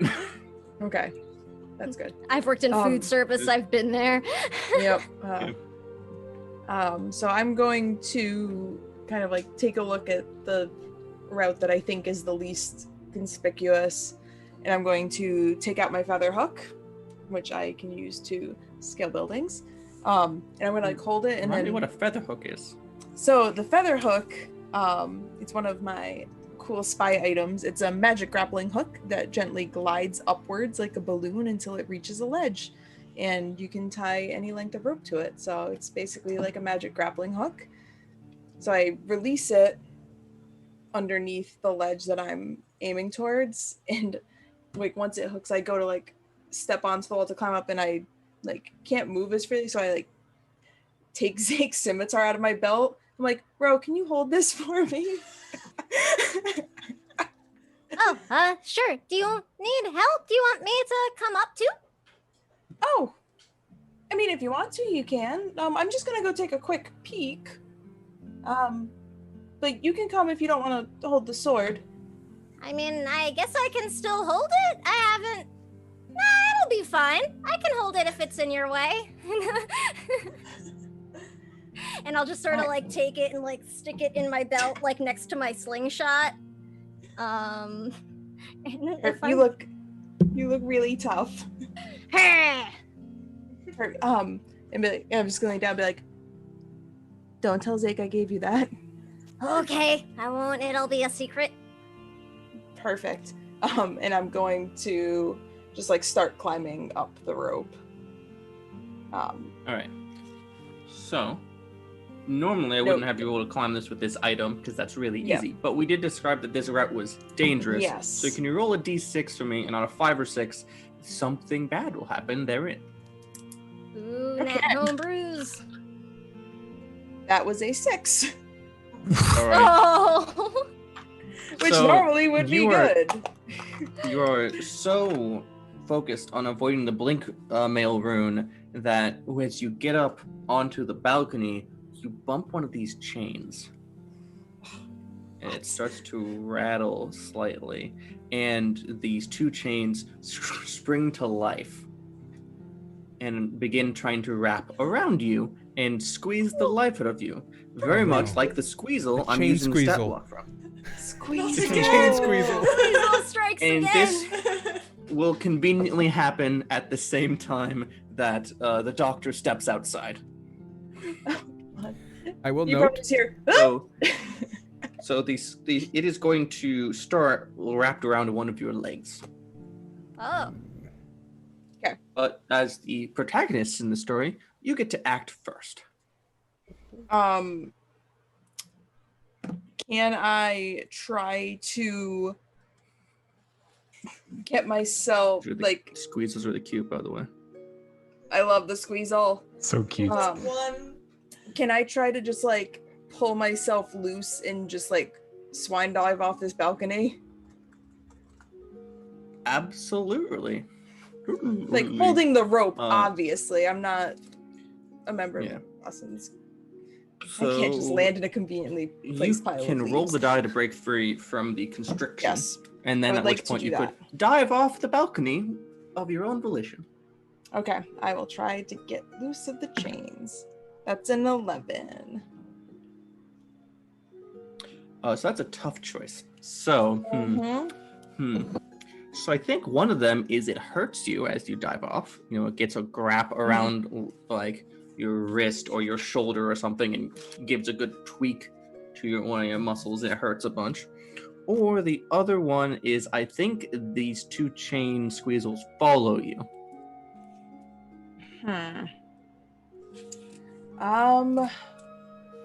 Like I've been hurt before. I'll take the hurt. I'll take the hurt. My brand. Right. Yeah, I'll take a little bit of ouchies. All right. So I think it's gonna, you know, like they have those like clappers at the end that go like a manacle clapper. Yeah. I think that's gonna go around. I think that's gonna go around her wrist and just tweak it. Do you want it to be on the robot wrist or the normal wrist? The normal wrist, because that'll heal normally. It's harder to fix the mechanical wrist. So as you dive off, your arm is behind you slightly, and it claps on your arm, and you end up getting a moment where you get pulled, and just all your weight snaps right along that, and you feel something pop out of place in that wrist.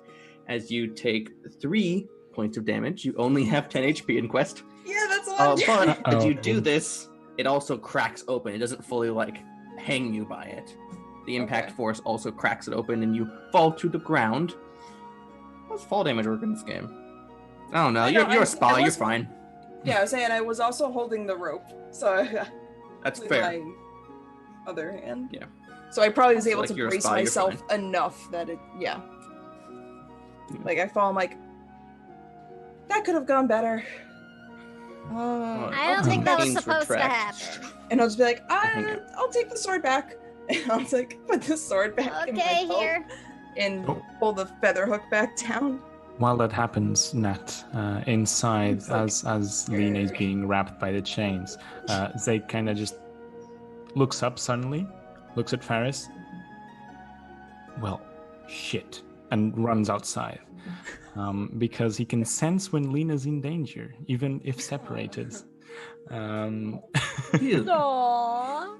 So he just opens the doors to the outside and totally forgot that. Yeah, and you see Lena on the ground and the doctor chatting so to the... I think you get out as Ro is handing the scimitar back to Lena. Nice. I'm like, don't worry, I won't tell Zeke at all.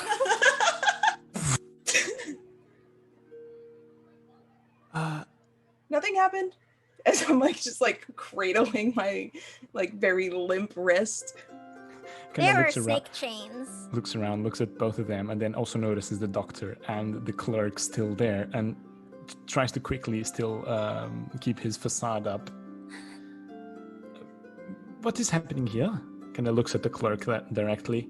What is this guy? I'm trying to work She inside. turns to you and says, I swear this never happens. I swear. Poor tired woman. Hey, fine. I don't have time for this bullshit. Hitting me on a really weird day. Do you want to... All right, I'll ignore this, but just come with me. We have some questions about the numbers and some packages. Maybe you can answer. Not everything seems to be in order.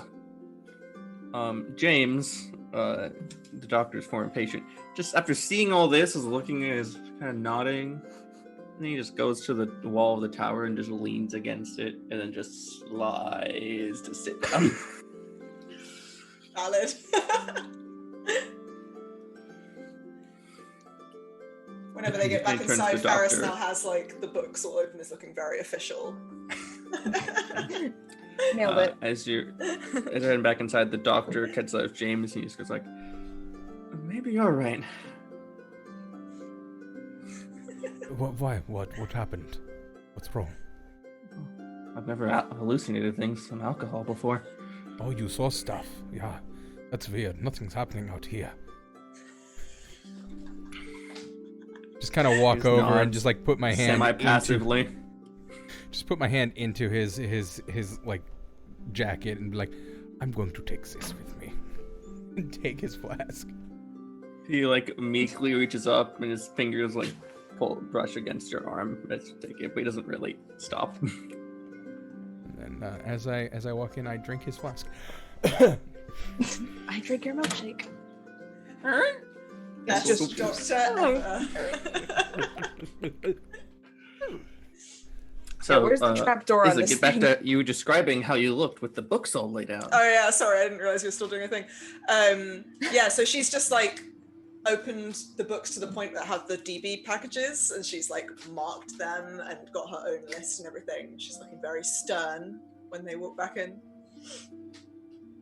She walks in and sees that, and sees the passages you've marked, and there's like a second moment of like, damn it. So you seem to have some inconsistencies in your stock. There's these packages marked DB. They don't seem to be accounted for at all, other than in these books. Do you mind telling us what that is? Well, I'm sure it's just an error. I'm sure if we can look, we can find. She points to one of them. You know,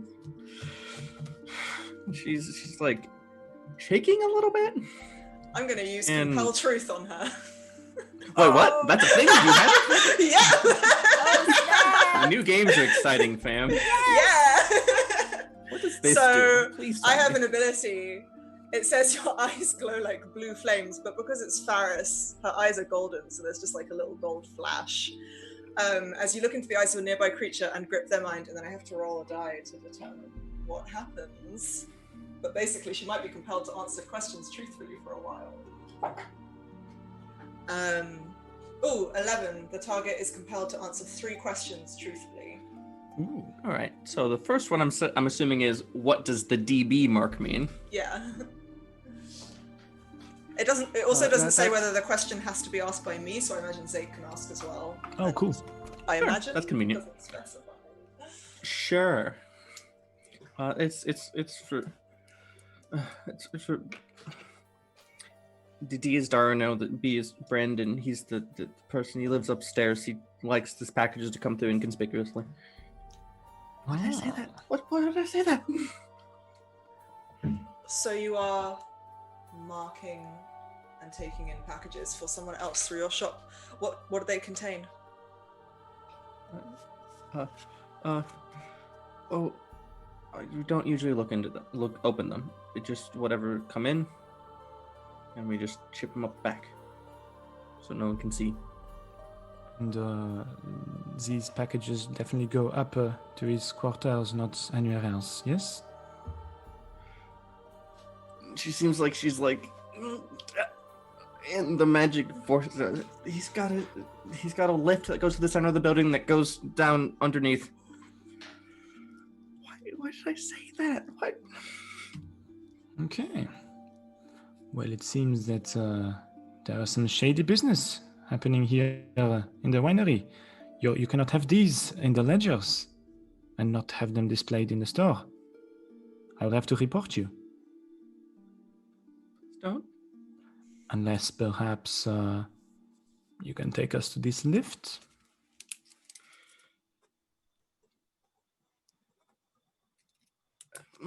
Trips to the thing with the books and like back into the store and down again. She takes a breath and she kind of resolves. But you know what? The last owner set this whole up. I just inherited this problem, so why not now be the time to get it out? Exactly, you're not to blame then. So Obvious- help us. Obviously. I mean, if it turns out it is none of this is your fault and just the people handling the packages, then the winery will be able to continue functioning. If that's truly the case. Of course. And she walks over and kind of brushes her hand along. There's this outjetting to make like a column of bricked stone. There's no entrance on this level, but if you go to the cellar, when he levels up, there's an onboard, and this is a shaft that will lead down. I can show you the cellar entrance if you want. Perfect. Just give me 1 second. And then she kind of has moments like, why do you care? You're just the wine inspector. We're very thorough. Are you just assuming that because I'm an inspector, my work shouldn't be carried on in a perfect way? Making sure everything is absolutely correct? Including packages that may harm the city? Is that what you were insinuating? No. Good. walks out, opens the door. Psst. Inside. Faris just stares at this poor winery owner, just arms folded, not saying anything, just worst. staring. I feel so Was that to bad. me and Ro, who are just chilling outside? Yeah, it was. Yeah. Whoever's outside, including the doctor, I I've think. never felt worse for an unnamed NPC since Cabbage Man. Oh, Cabbage Man. Oh shit, that's what Mr. Batinga should have sold. Oh, that would have been amazing. Consigning him to a life of misery. That's cruel. Yeah, Lena will walk in. She's trying to play it cool, but she's definitely like cradling her left wrist a little bit. Because it's definitely probably broken. It's totally fine. It's like, yeah. It's cool, we have a doctor. Yeah, we have a doctor. It's fine. What we don't have is a mechanic to fix my arm. If my other arm had broken. Valid. Fine. This is fine. I think Rose scampers in like right behind Lena. Yes, these Still are our other disgusting. inspectors. I did not have time to take a bath before we No. came to this fancy wine shop. If I Um, see the doctor, I'm just gonna like sidle up to the doctor real quick and be like, it's not time sensitive, but I'm just gonna like motion to my other hand, be like, just eventually this is going to need looking at. Mangled Everyone's- wrist. Doctor, Yeah, everything's Doctor, fine. from your cursory glance and your expertise, do you know that is at least dislocated, probably fractured? That's not too bad. I could take care of that. I assumed you'd be able to. I'm not worried. Just eventually, we're going to need to take a look. Yeah, makes sense. And I just grab her wrist and just kind of like, as I cast heal. I definitely like swallow back like a yelp. It's like. Mostly because mend wouldn't fix this type of a problem, but heal would.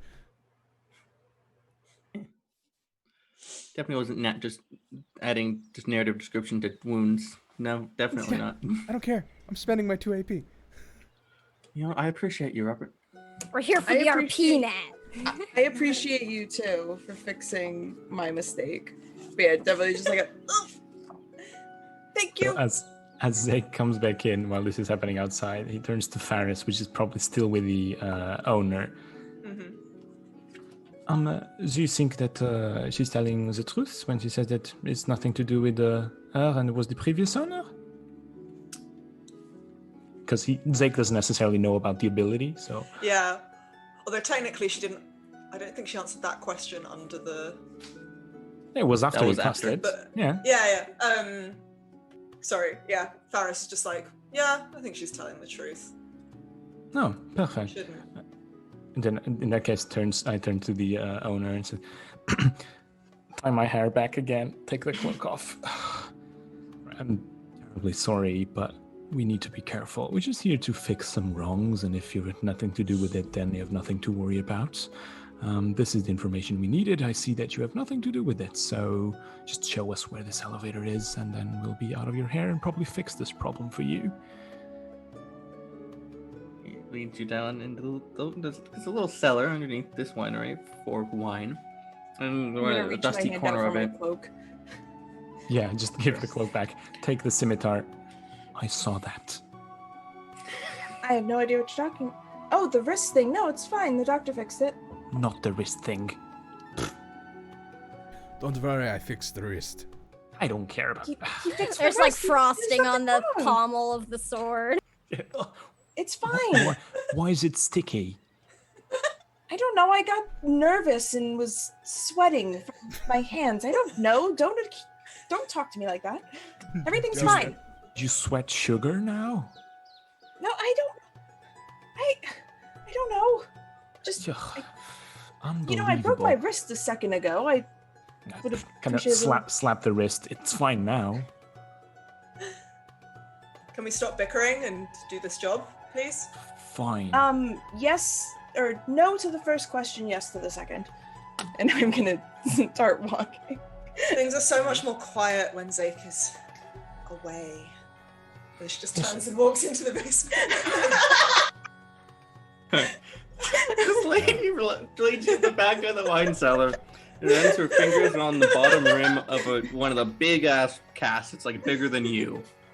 And it opens up and it goes straight through the wall and out the back end. Perfect. This is much easier than the route I tried. Alright. Just Yeah, it didn't work well. as That's the next time. as we're going in there, I'm gonna pat the owner on the back. Just be like, don't worry, they're helping us.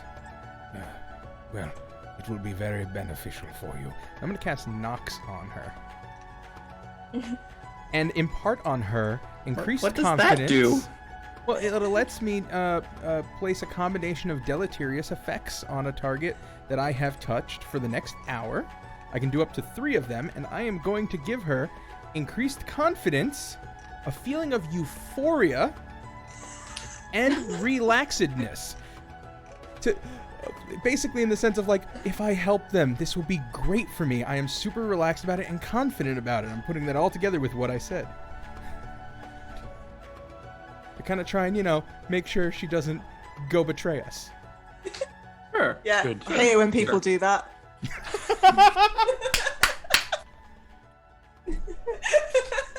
Yeah, we really Boom. hate betrayal here. It's our I don't know what least you're talking favorite about. thing. Trail's fantastic. It's just, Alright. it's just like really lazy storytelling. Yeah, Nunu. What?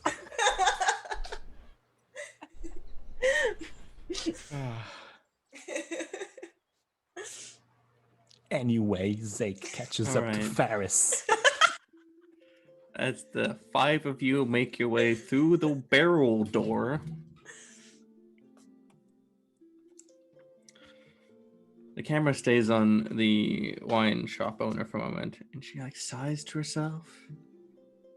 She closes the door, barrel a bit. I don't think they were the wine inspectors.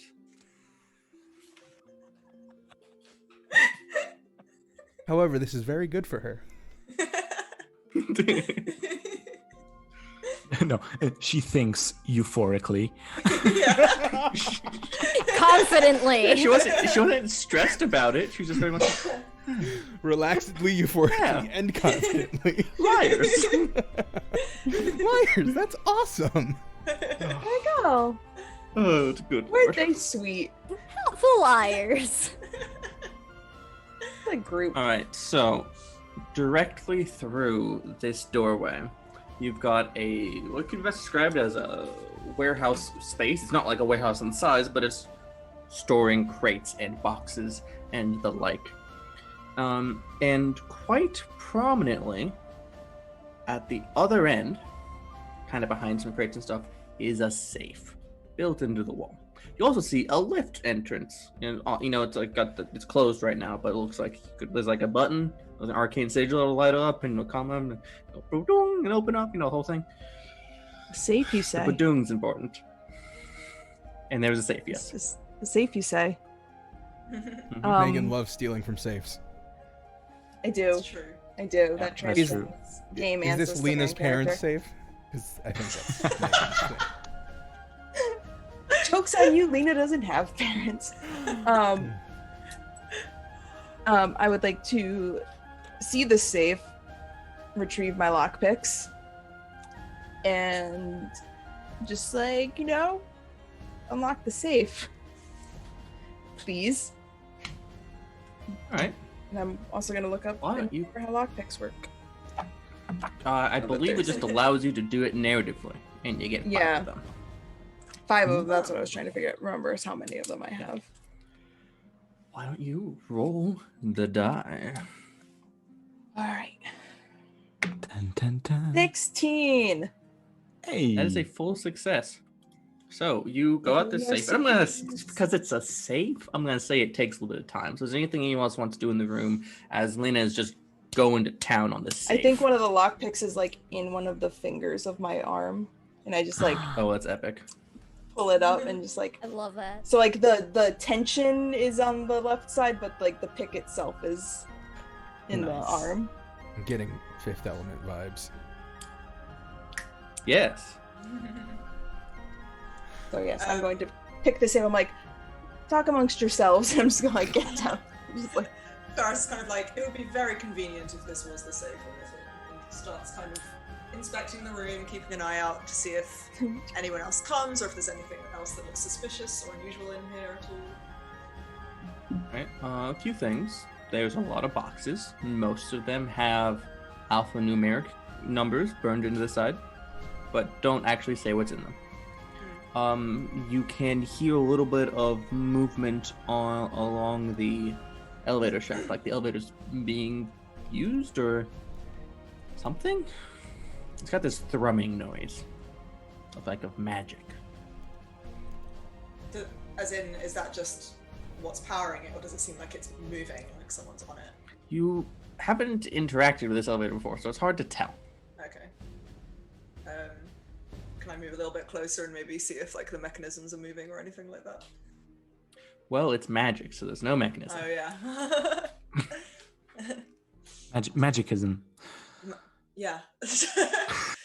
Faris will just Well, if you have nod something to the like the wizard's identify magic ability, that would help you.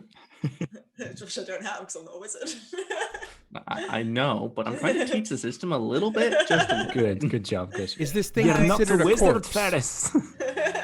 Yeah, this elevator is in fact considered a corpse. Oh, well then I would like to use my ability. No, Zake will walk up to the elevator as he sees Faris inspecting it and just patiently leans against the wall just in case someone pops out of it and he needs to make a scene. He just stays there. Sure. make a scene. In that They're all case, I'll getting up take to a- anything, or was this like one of those situations where they're like, shouldn't touch anything? Yeah, I mean, I was gonna say I feel like Ro is kind of really itching to push the elevator button, pretty much. It's glowing. It's right there. It's satisfyingly circular. I feel like they've probably wandered over like with Ferris to inspect it, and they're just like reaching for it, like hand getting knocked away, Ro. probably by like Zake or Ferris or Yeah. someone. Ro, usually I encourage your curiosity, but let's not touch anything here. I want to know if it'll make a noise when I push it. That's why I don't want you to push it, in case it makes a noise. Okay. As one of the times Ro is reaching for the button, you swear Ro didn't touch the button, but the button lights up in this little ba-dum noise. I didn't do it. What did I say? Wasn't me. It's like, Like my hands like right about there, disappear Lena, into you my get the cloak. safe open. hold open. Nice. Or it's probably Leah's definitely just like, I'm the best. Like it clicks, I'm like, hell yeah. The Radical worst. confidence. Radical confidence. Only partially founded. I'm going to open the safe.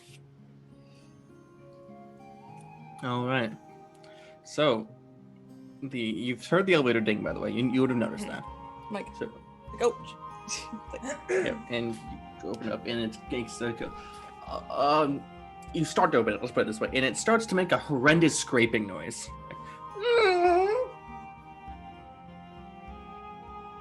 But you continue. Yeah, I'm in this deep. That's fair. Lena! I can't help it. I if rush it's over and pour loud. whiskey all over it. I'm just like gonna be like, I can't control how squeaky something is. Maybe this will help. I mean, it's not oil, but I don't know. It already made a sound, so I'm just gonna commit to it. Faris like kind of pushes Ro so that the two of them are like on the other side of the elevator from where Zake is, and she's like with a dagger in hand, ready, like protective arm over Ro, just in case someone Mom arm. just appears. Wine mom arm.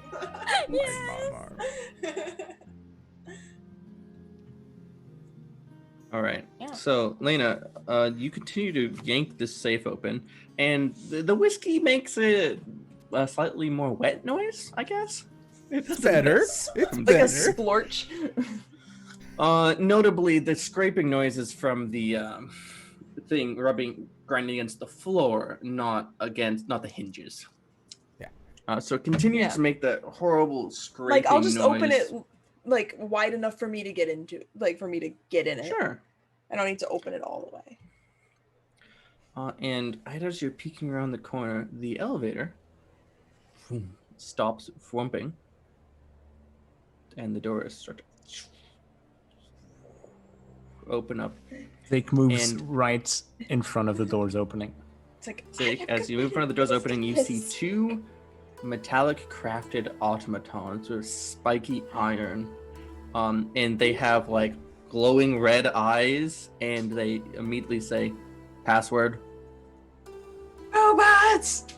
That's Megan. That's Megan, not And Lena. as you don't immediately respond, one of them folds out a sword from its forearm, says, repeats, "Password." As Zeke sees the doors opening, he was literally off his mouth going to say, I swear I can explain.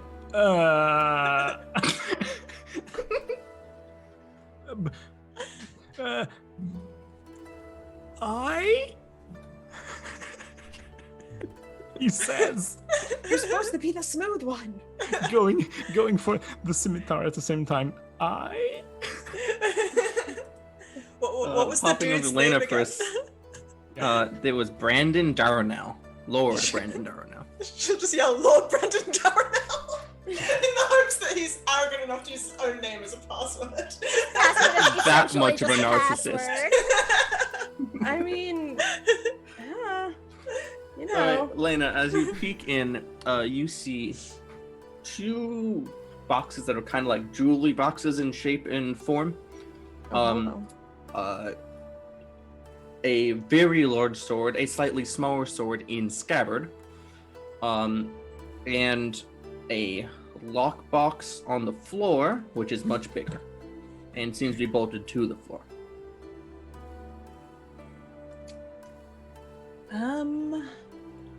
Okay. So at that point, you have maybe like an action worth of time before these robots decide that I and Brandon is this- Darnell are not the password enough to start Is this stabbing. safe? Is this like a person-sized safe? Yeah, you could walk into this thing. Okay. I'm just gonna yell, be like, do we have time? No! We can buy you time. Perfect. I want to try to pick the lock on the lockbox that's built into the safe. All right, I so I'll trust just give you a bears. little hint Bears- here. As you go down to like grab it and start getting up the thing, you do hear it jingle very much like a coin. That's a little, like, I want that, but less than I would want possibly what's in the jewelry boxes. Can I just like rifle through everything quickly and then like pop out to like maybe help fight some robots, I guess? Maybe. Yeah, so you think you can pop open the jewelry box. You can't like Yeah. pick through them yet, but you can. Yeah, pop no, them no, open. just like, yeah, I just want to like take a look. I want to survey so I know what I can come back for. All right, The workouts are done. Megan, high or low?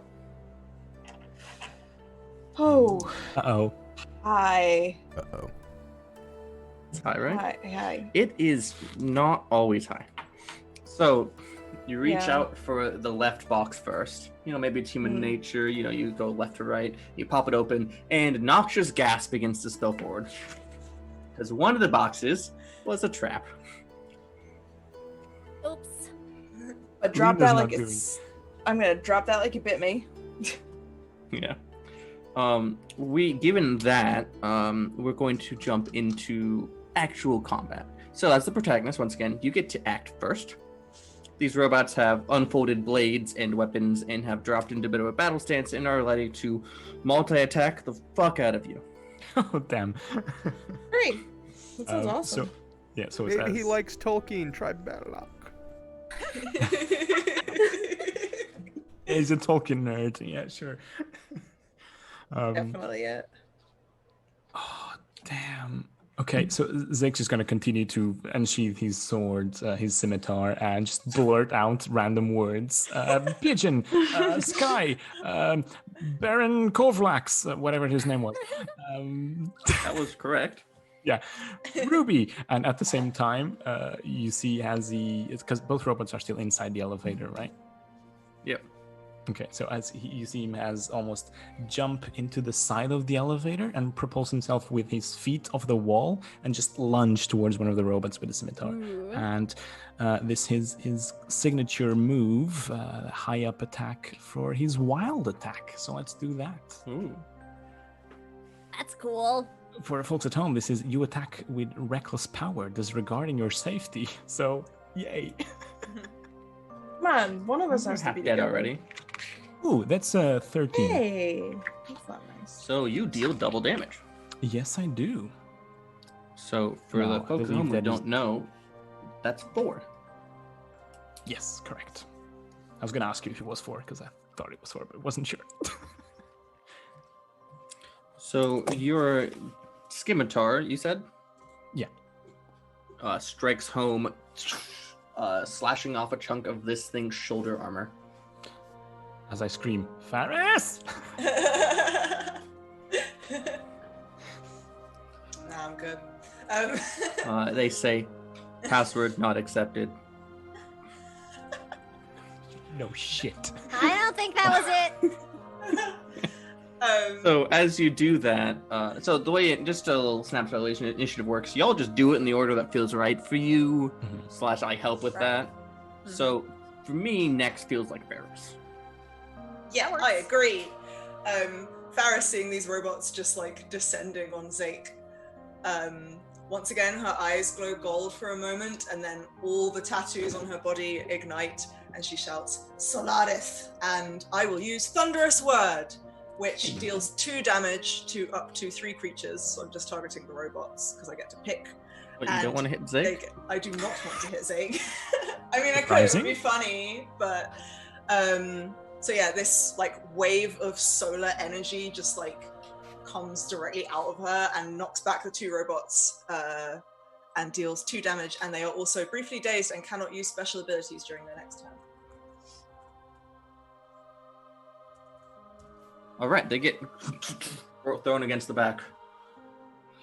And it looks very cool as you have like this corona of sunlight emanating around you for the invocation. Ro, I think you were right there. Yeah, I was right behind Ferris. So I think Ferris charges in, and Ro just sort of like screws up their face, and they're just like, I don't like these robots anymore, and I'm gonna use my shapeshifter ability. And Ro is going to like sort of Animorph style. You see like the sort of like brown-red fur sweep over their body, and they like get down onto all 4s and turn into a wolf. And I'm going to lunge at one of the robots Stand and that try form to for make over an hour. attack. Doggo eats robot. Actually, there is not a. Oh, I see what you're doing there. Yeah. Let's see. That's a 6. That's a Tough choice. tough choice. Thank you. I'm like, is 6 a failure or a tough choice? Yeah, I've got my thingy up. So, usual stuff. So you can either do half damage, which is 1, or you can get impaled a little bit on one of their iron spikes and take 1 point of damage back yourself. Ro would probably actually do that last, because they just sort of throw their wolfy self and like clamp their jaws down on one of the sword hands. So I'll say I take a point. Yeah, you take a point and they take 2. I have a wolf you stab it. health pool, so Yeah. Yeah, I was just reading the ability. I'm like, I like to give tough choices that like incentive that like, like pay it. off for the choices you made a lot of the time. Like it's fun, makes you feel like you made good choices. yeah. All right, so that one's taking 8 damage now as you clomp down on the arm that already had lost its armor from getting sliced by Zeke. Zeke slash. Dr. Wait, Fallen Denor. Yes. How am I close enough to get up to them? Absolutely. Okay. So the doctor is going to start walking towards them, and as he does, he's going to swing his arm out as his bone saw comes out from underneath his sleeve, and he grabs hold of it. And as he's walking, he goes, "You know, there are similarities in the physiology of the living and the automatons. And as I get up to it, I'm just gonna run the bone saw across one of the limbs of the one that's most hurt. Doctor, less talking, more tactical choices. 13. That is a full success. So you deal some damage to it. As you saw, I think at this point the arm is off between the bite and the slash and the bone saw and the thunder. I think it's missing an arm now. I think that's just what happened. And now it's still up after 10 damage, which is like, whew, for enemies. No. Can't start easy. Elena, can you start by rolling the die to try to resist this noxious gas? I'd love to roll the die to try to resist this noxious gas. Uh-oh. I would love to do that. That's a 9? So that's a tough choice. Yep. So I'm making a lot of those. that's kind of what the game likes to see. So I like it. So fundamentally, this gas is trying to render you incapacitated. So your options are you get away, but get hurt by it, coughing and wheezing, and your lungs are burning and it's painful. Or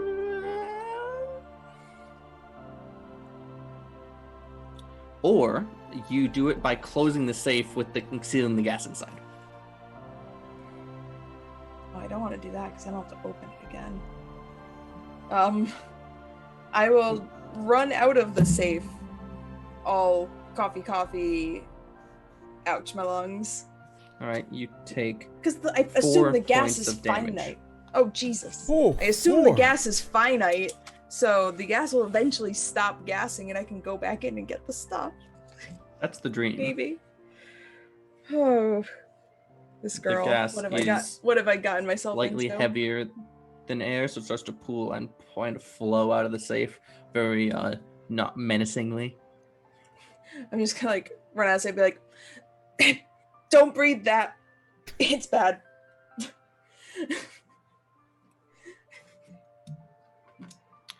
But it is still your turn. That didn't like take your turn or anything. Cool. There are robots, yes. Yeah. They have red murder eyes. That's how you know they're enemies. Of course. All robots are friends. However, except these two. No, it's fine. I will kill them as friends. I would like to. I'm gonna reach down into my boot and pull out one of my daggers and huck it at the robot that is missing an arm. Solid choice. That's my luck. Because that's my luck. Stop copying me. Roll die. Yep. 16. I guess 16 is my number tonight, I guess. What's This is like the fourth 16 I've rolled. Your dagger is going to render this machine inoperable. How does it do that?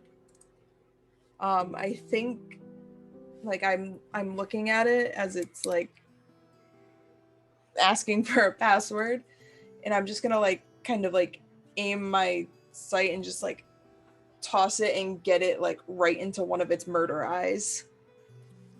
You hear the glass shatter as the dagger slams in all the way to the hilt, and password. Yeah.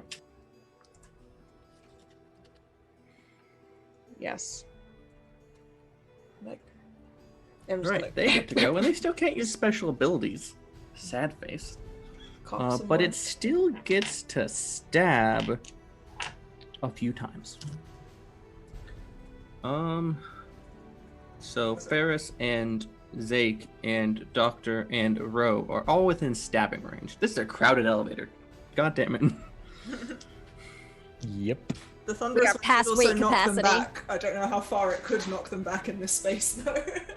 Yeah, elevator wasn't big. But yeah, you probably can't get past the wolf to get to all the way to Ferris, admittedly. But it's just gonna stab the Doctor a few times. Doctor. Yeah. This makes sense. All right, so that is a tough choice and two full successes. And the usual go-to tough choice for enemies is just half damage. So it's going to kind of take a robot arm, clamp it on your shoulder, and just insert blade, exert blade, insert blade, exert blade, insert blade, and deal 5 damage to you. Took it. Oof. Just like as it happens, just like the doctor grabs where was it that it shoulder? Grabbed you in the shoulder and stabbed the belly. Oh, okay. Belly just grabs his belly and just like, oh, well, that was not very nice of you. That was its go. Why don't we jump in with the doctor's turn? Yeah. As it's going to take its arm off of my shoulder, I just grab its arm and stop it from going away. And then take my bone saw and run it across its arm. Hell yeah, give me an attack. That's a 19. Ooh, so the rules you're using, that's a triumph. So that deals double damage, or I'm gonna say you can do normal damage and something cool in addition. Oh, 'Cause that's fun. I mean, do I get to choose what the something cool is? Yeah. It's like, can I do this? And the proper answer is usually gonna be yes. Can I remove that arm and thus maybe remove one of its attacks? Yeah, that seems reasonable. As you take the bone saw, and just teeth bite all the way through that arm, and it's still just this arm is just hanging onto your shoulder, hand clamped. And as I pull that arm off, I throw it backwards towards Lena and go, "Here, so it's yours now." And as you toss it to Lena, it's Lena's turn now. Nice. I'm not gonna catch it. Hey, it's a spare. Do you see how nice mine is? It's the wrong aesthetic. Yeah, like Hearts, you know. so. I'm going to just like I'm gonna catch it and then be like, no, and toss it back, and I'm going to run at the robot and do a very Assassin's Creed thing and like bend my wrist back, and a knife comes out of my wrist and just like punch it right in its face, because that Give me an worked attack. with the first one. That's a 10. So that's a tough choice. Okay. So I'll let you hit it. Hell, I'll even let you do extra damage, but it gets you just as bad. Or you stumble and you stab it, but you end up on the ground neck with it looming over you afterwards. It trips you as you stab it. I'll take that one because I don't think I can take much more. So yes, I will stop. All right. Don't look so you nervous. stick your it's fine. dagger in its chest, but its foot comes forward deftly, and you tumbling forward on the ground, halfway in the elevator, halfway out. Mhm. As you still stab and scrape by with 2 damage on it. Cool. As we from there pan up to our probably Ferris, who's right about there. You're muted. You're You're noodling. nude. Why are you I doing did it? the thing. Yeah, you what state are Europe? both these robots in again? There's What's one that? that. How close am I to the one that the doctor like tore the arm off? Am I next to Quite that close. one, or- Also, you get to move a reasonable distance along Yeah. with your turn. Cool. Faris will grab the massive spear off her back and try to like run that one through. Sure. Basic attack, roll a die. See how it goes. Actually, wait, no, sorry. I changed my mind. I'm going for the one that Lena just fell over near. by There's only one cohorts. left. Oh, is there So, only yeah. one? Oh, okay. My bad. That But you can go for it. That is a 16. That's a full success. So your spear impacts it. Where do you hit it? She's going straight for like the chest, trying to shut it down, basically. You impact the tip of your spear all the way to the crossguard. Nice. All right. Zake or Wolf? Who's next? If or wolf. or wolf. If Ferris has now impaled the robot with her spear, then Zake will take the opportunity and just scream, Ferris, shove, and just move recklessly behind the robot. And as Ferris is shoving, he just like slices across for maximum courage. Oh, I love that. Give me a roll. 20. Ooh! Oh, that's a triumph. That's So 800 damage. That is actually- 8 damage. Oh, I didn't know I was using your wild. Yeah, actually, you take this thing and shove it all the way through. It kind of twists and impales the spear all the way through it, and the spear comes out the other end. It smashes through some sort of device that sparks a little bit, and the thing powers down on the end of Ferris's spear. There is still an alarming capacity of gas spilling out of that safe. That's beyond that. We're no longer in combat. We're no longer in Such action. a small box. Magic. Cool. So that's our next problem. Is she like puts her leg up, like slams her foot into the stomach of the robot, and just like puts her weight on it to pull her spear out. And Just Ferris, you would recognize that this was a very Rambo-like variation of one of your combat techniques for some reason. Yeah. Yeah. She kind of gives Zake a look up and down. Rose stays in wolf form and will just sort of go around licking everybody who took damage. Just like give like a scruff, like a scritch between the ears, and just like look at the opening of the safe and be like, it's gotta stop eventually. This is a contained room, though, so. Oh well, it's heavy though, so just breathe. Just don't bend down and breathe. It'll be fine. I mean, Just At like this point, the gas is lapping against your shoes and your ankles, and the parts of it farther in are built up higher. does anyone have anything that can get rid of this, or shall we just grab whatever's in there and run? does it burn or anything? You could try it. No, like on my like legs. Yeah, like on my feet and stuff. Oh no, it doesn't burn. I thought you were talking about like lighting with a match. Oh, It no, doesn't seem no. to burn. Like, It does it, needs to like- be inhaled. All right, yeah, like if I'm standing in it, then it's fine. All right, but I am very short.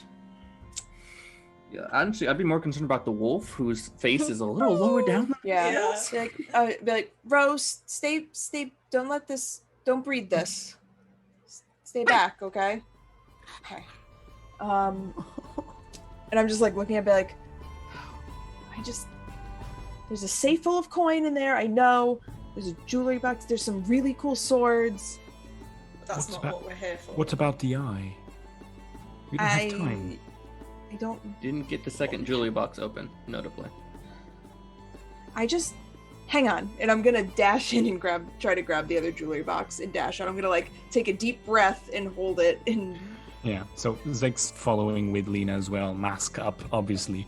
That makes sense. Yeah, Wear right. your mask. We don't all Wear have your a mask. We masks. don't all have masks. So can I get a roll from each of you? Diving into the gas. Afraid. Eee, that's a 9. 12. 9's okay. 9's okay. 12 is also a tough choice with the rules we're using. Don't. So I'll give y'all breathe each either.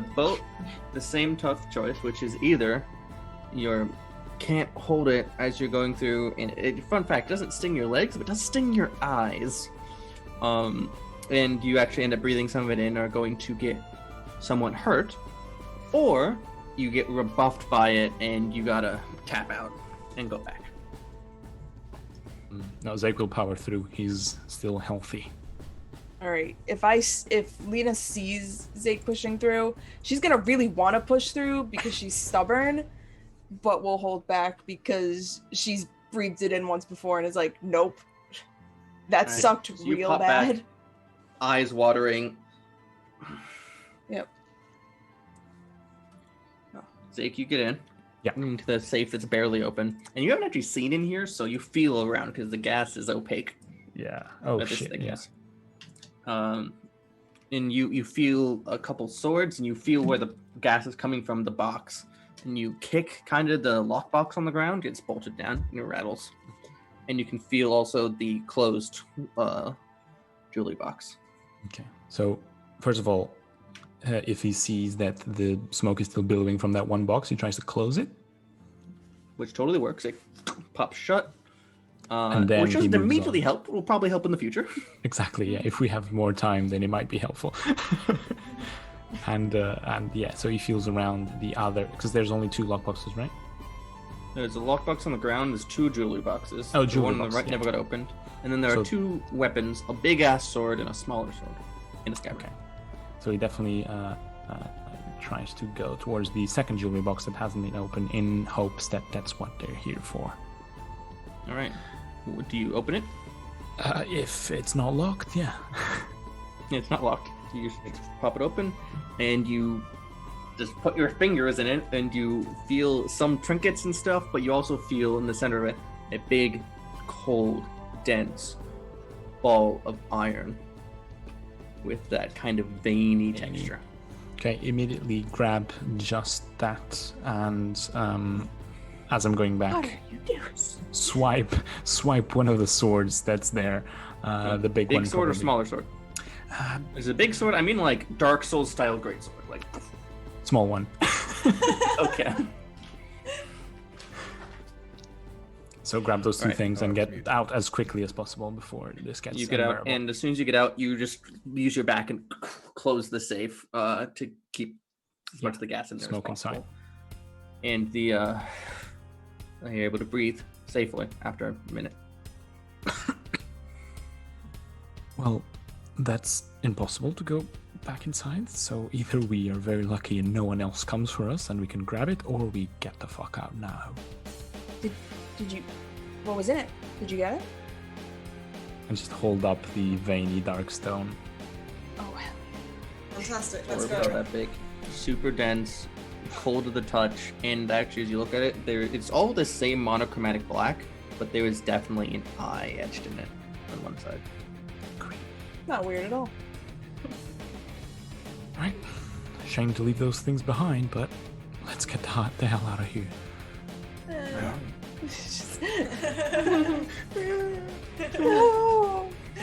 Things. So, you go out the way you came in, presumably? Or are you going to change yourself with the elevator? Elevator? Elevator? I like the elevator. That one. Elevator. That one. That's the fantasy name for it. Yeah. Yes. That's what they're Oh, called yeah. in Cannon. Valorith. Do you go out the way you came in, or chance yourself with the elevator? I think the way we came The I feel in. way like it's we- an Yeah, elevator out the full way of we food. All right. There's a Oh, little. I you just get to assumed the, it was an elevator that can do spells like Ferris does. All right. So you get able to get out. There's a simple latch on the inside of this big cask door, and you are able to shuffle out. You imagine you just kind of shuffle by as this Now with a wolf winery owner. instead of a child. yeah. It's just sitting there confused, The but I off- believe still kind of confident and euphoric and happy. Even if it hasn't been an hour. It has not been an hour. So you're definitely suspicious, but you already were with this particular person. Yeah. And you're now carrying a sword, and I imagine the orb is away in someone's pocket Yeah. as you're going by. And we're walking with the And odd just cough to- here and there. And just as you're leaving, I think is a fine place to end this session on, as you step out into wild blue yonder. Oh no, Session we fell off as we Valarith? leave.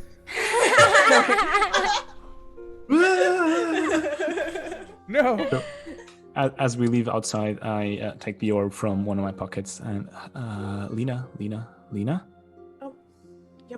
I will give take it to her immediately and just start holding my arms and hands. All right. All right. Yeah, I don't know. Might be time. Hopefully not. Okay, let's go. Yeah, just in gonna case I stash bamf out and Just I in case have the you orb. have to Stash it disappear for next away. session. Just in case. I like it. All right. All right. So Was to it? end That this was it? session, we can go around and It's our first session, guys. Yeah. Thank you, Fun. chat, for joining us. Yes, Yeah. thank Yeah. you for. Thanks for tuning in. Yes, chat. Y'all been excellent. You guys are amazing. We love you. And then as we go around, just say something I'm gonna put very low expectations. Say something you liked that you didn't do. That's the only requirement. And why don't we start the opposite way around and start with Robert? Well, hold on. Yeah, I'll just do the first thing. Hi, I'm Robert Allen, voice actor. Hi. You can find me on the everything now because I've changed some things, at Voices of Robert. So Twitter, Twitch, wherever the heck you want to find me, that I actually have things. I was your doctor. What's my favorite thing? Oh, you know what? You need to be favorite, just something you liked that you didn't do. Well, something I liked. Okay, fine, whatever. No. Nunu walking in as as an inspector was glorious. I love that. You stole mine, Robert. That's just fantastic. You thief. So I will then, of course, pass it down to the Megan. Here you go. Here's a robot arm. Thank you. Perfect. Yes. You can never have too many of those, I guess. It's always nice to have a spare. Hello. I am Megan, and you can find me most places on the internet at MeganLynnFTW. Now, what am I doing? You can find me here, obviously, with these wonderful people now for the next several Mondays playing this wonderful game. You can also find me here next Tuesday at 8 o'clock for this new thing that one of our founders, Mr. Puddins, and I are doing called System Talk, where we talk about different systems, which should be super fun. We're very excited. The following Tuesday will be my show Unprepared, where I facilitate GM-less and prep-less games. This month we are playing Beak, Feather, and Bone, which is a super cool map / world building game that I love very much, so I'm very excited to play that. And I also write games, and you can find any of my games at meganlynnftw.itch.io. So now that I've said all of that, my favorite thing that I didn't do. Not favorite. Not favorite. Something I liked that I didn't do. I super loved Ferris being wine mom and being like, we brought you this bottle of wine, but also, can I have some of that bottle of wine? Because I have drank all of the wine I brought for myself. I could have stopped that at just Ferris, period. However, in speaking of Ferris, I will toss it on over to Izza. Hello. I'm Izza. You can find me at Evil Clever Dog on Twitter and Instagram. I'm a cosplayer and a set and costume designer. And you can also find me next Saturday on the Asians Represent Twitch channel. We're doing the 3rd episode of our critical read of Al-Qadim. So come and check that out. And the thing I liked that I didn't do was just everything about Ro. No! You stole mine. Oh, everyone's just stealing. I just want to say, you make it harder on everyone else when you just claim an entire character as the thing you liked. Exactly. But it's my truth and I must speak it, so... That's fair. No. Also, remind you can pick stuff I did too. It's allowed. I would have loved to. Oh, you're right. Yeah. Oh wait, So is it loved me now? everything Nat did. It is Yeah, it's you. your go now. It is me. Okay. It is you. Don't placate the guy. Hello, it is I, Nunu. You can find me online everywhere you find people online at jnunutex. That's jnunutex. And I played Zake today, the Charmblade spy/fighter, and it was hella fun. You can find me playing this game here, and on Mondays, still on Mondays, but just earlier at 3 p.m. EDT on Encounter Roleplay, playing Astor Tremaine, the Lord of House Tremaine, in our Crownlands Game of Thrones inspired RPG, Song of Ice and Fire RPG. So tune into that because that's hella fun as well. Very different. This now is very wholesome. The other one's very stabby plotty, kill everyone. So different vibes. Apart from that, the thing I liked a lot was the poor winery clerk just being completely oblivious to what's happening, and Nat's just looking around. Why what is happening to me? Why did I wake up today? This never happens. Yeah. Oh, I love that. It was so funny. Like, I swear this never happens. I swear. That's so good. Oh, but with I'm that, not even supposed to be here today. I was just covering for a I'm friend. one day from retirement. But with that, I will throw it up to Sam. Oh, thank you. Hey, I am Sam. You can find me on Twitter at @TheSamWisest. I'm SamWise_GameG here on Twitch, although today I think I was only posting as Chromatic Chimera, so that was me. I'm one of the admins here. I'm the accessibility director for the channel. You can see me on Wednesday. We're going to be back with one of our flagship campaigns, Steam Spell.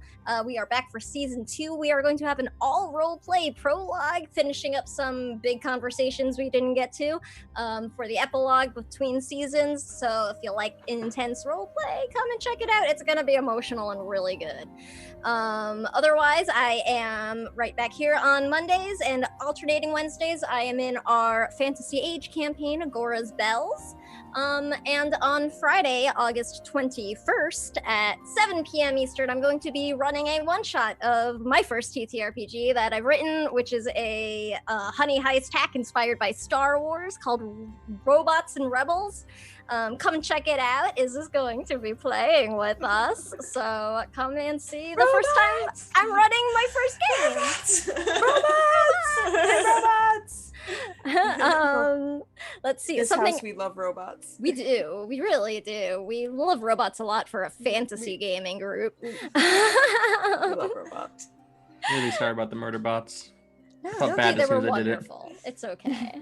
Now we'll just rebuild them and make them our friends. Yes, right? they'll be friendobots. Sheds a single tear. Duh. One thing I really liked was I love how we've just turned our friendly downstairs baker neighbor, Mr. Batinga, into like the neighborhood. Like, he knows everything going on. He knows everybody. I just really like that sort of like cute little world building detail that we've made. So I like that. And I guess with that, I can pass it over to our wonderful guide, Nat. Hey, I'm Nat. I was your guide today. I hope it was good. I had a great time. Y'all are good people, and I'm lucky to be supported by a wonderful cast. You can find me at Cramnat on Twitter, KREIMNAT. That's where I post things I do. Yep. You pay attention. I might be doing a Burn Bright campaign on Chromatic Chimera soon if I can get off my butt to actually get the cast together. Hint, hint, I need to get a cast together. It's always the hardest part.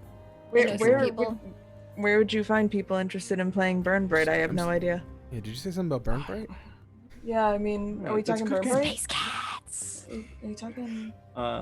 We Burn Bright? also have you some can sponsors. romance the ship. You can Wait, love with the what? ship. You can. Oh, that's Megan's game right here. That is ship. Megan's game. I'm in. The ultimate ship. Ship Ship. polyfuel. Ship. The ship. I ship it. Ah, damn it.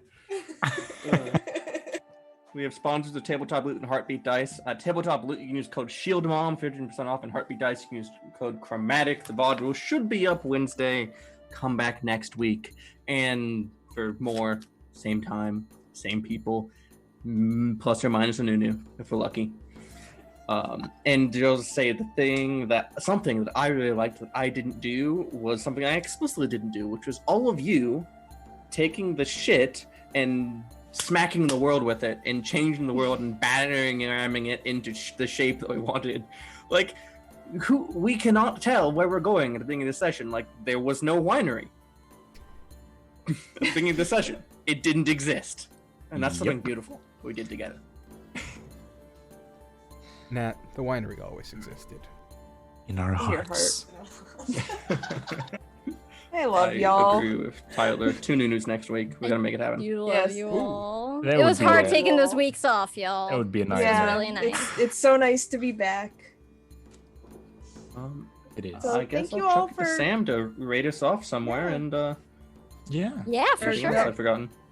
Thank you everyone for sticking around. Yes, thank you all so much Thanks, for everybody. joining us on this new adventure. We'll see you next Love week. you. More Bye, Soaring guys. City.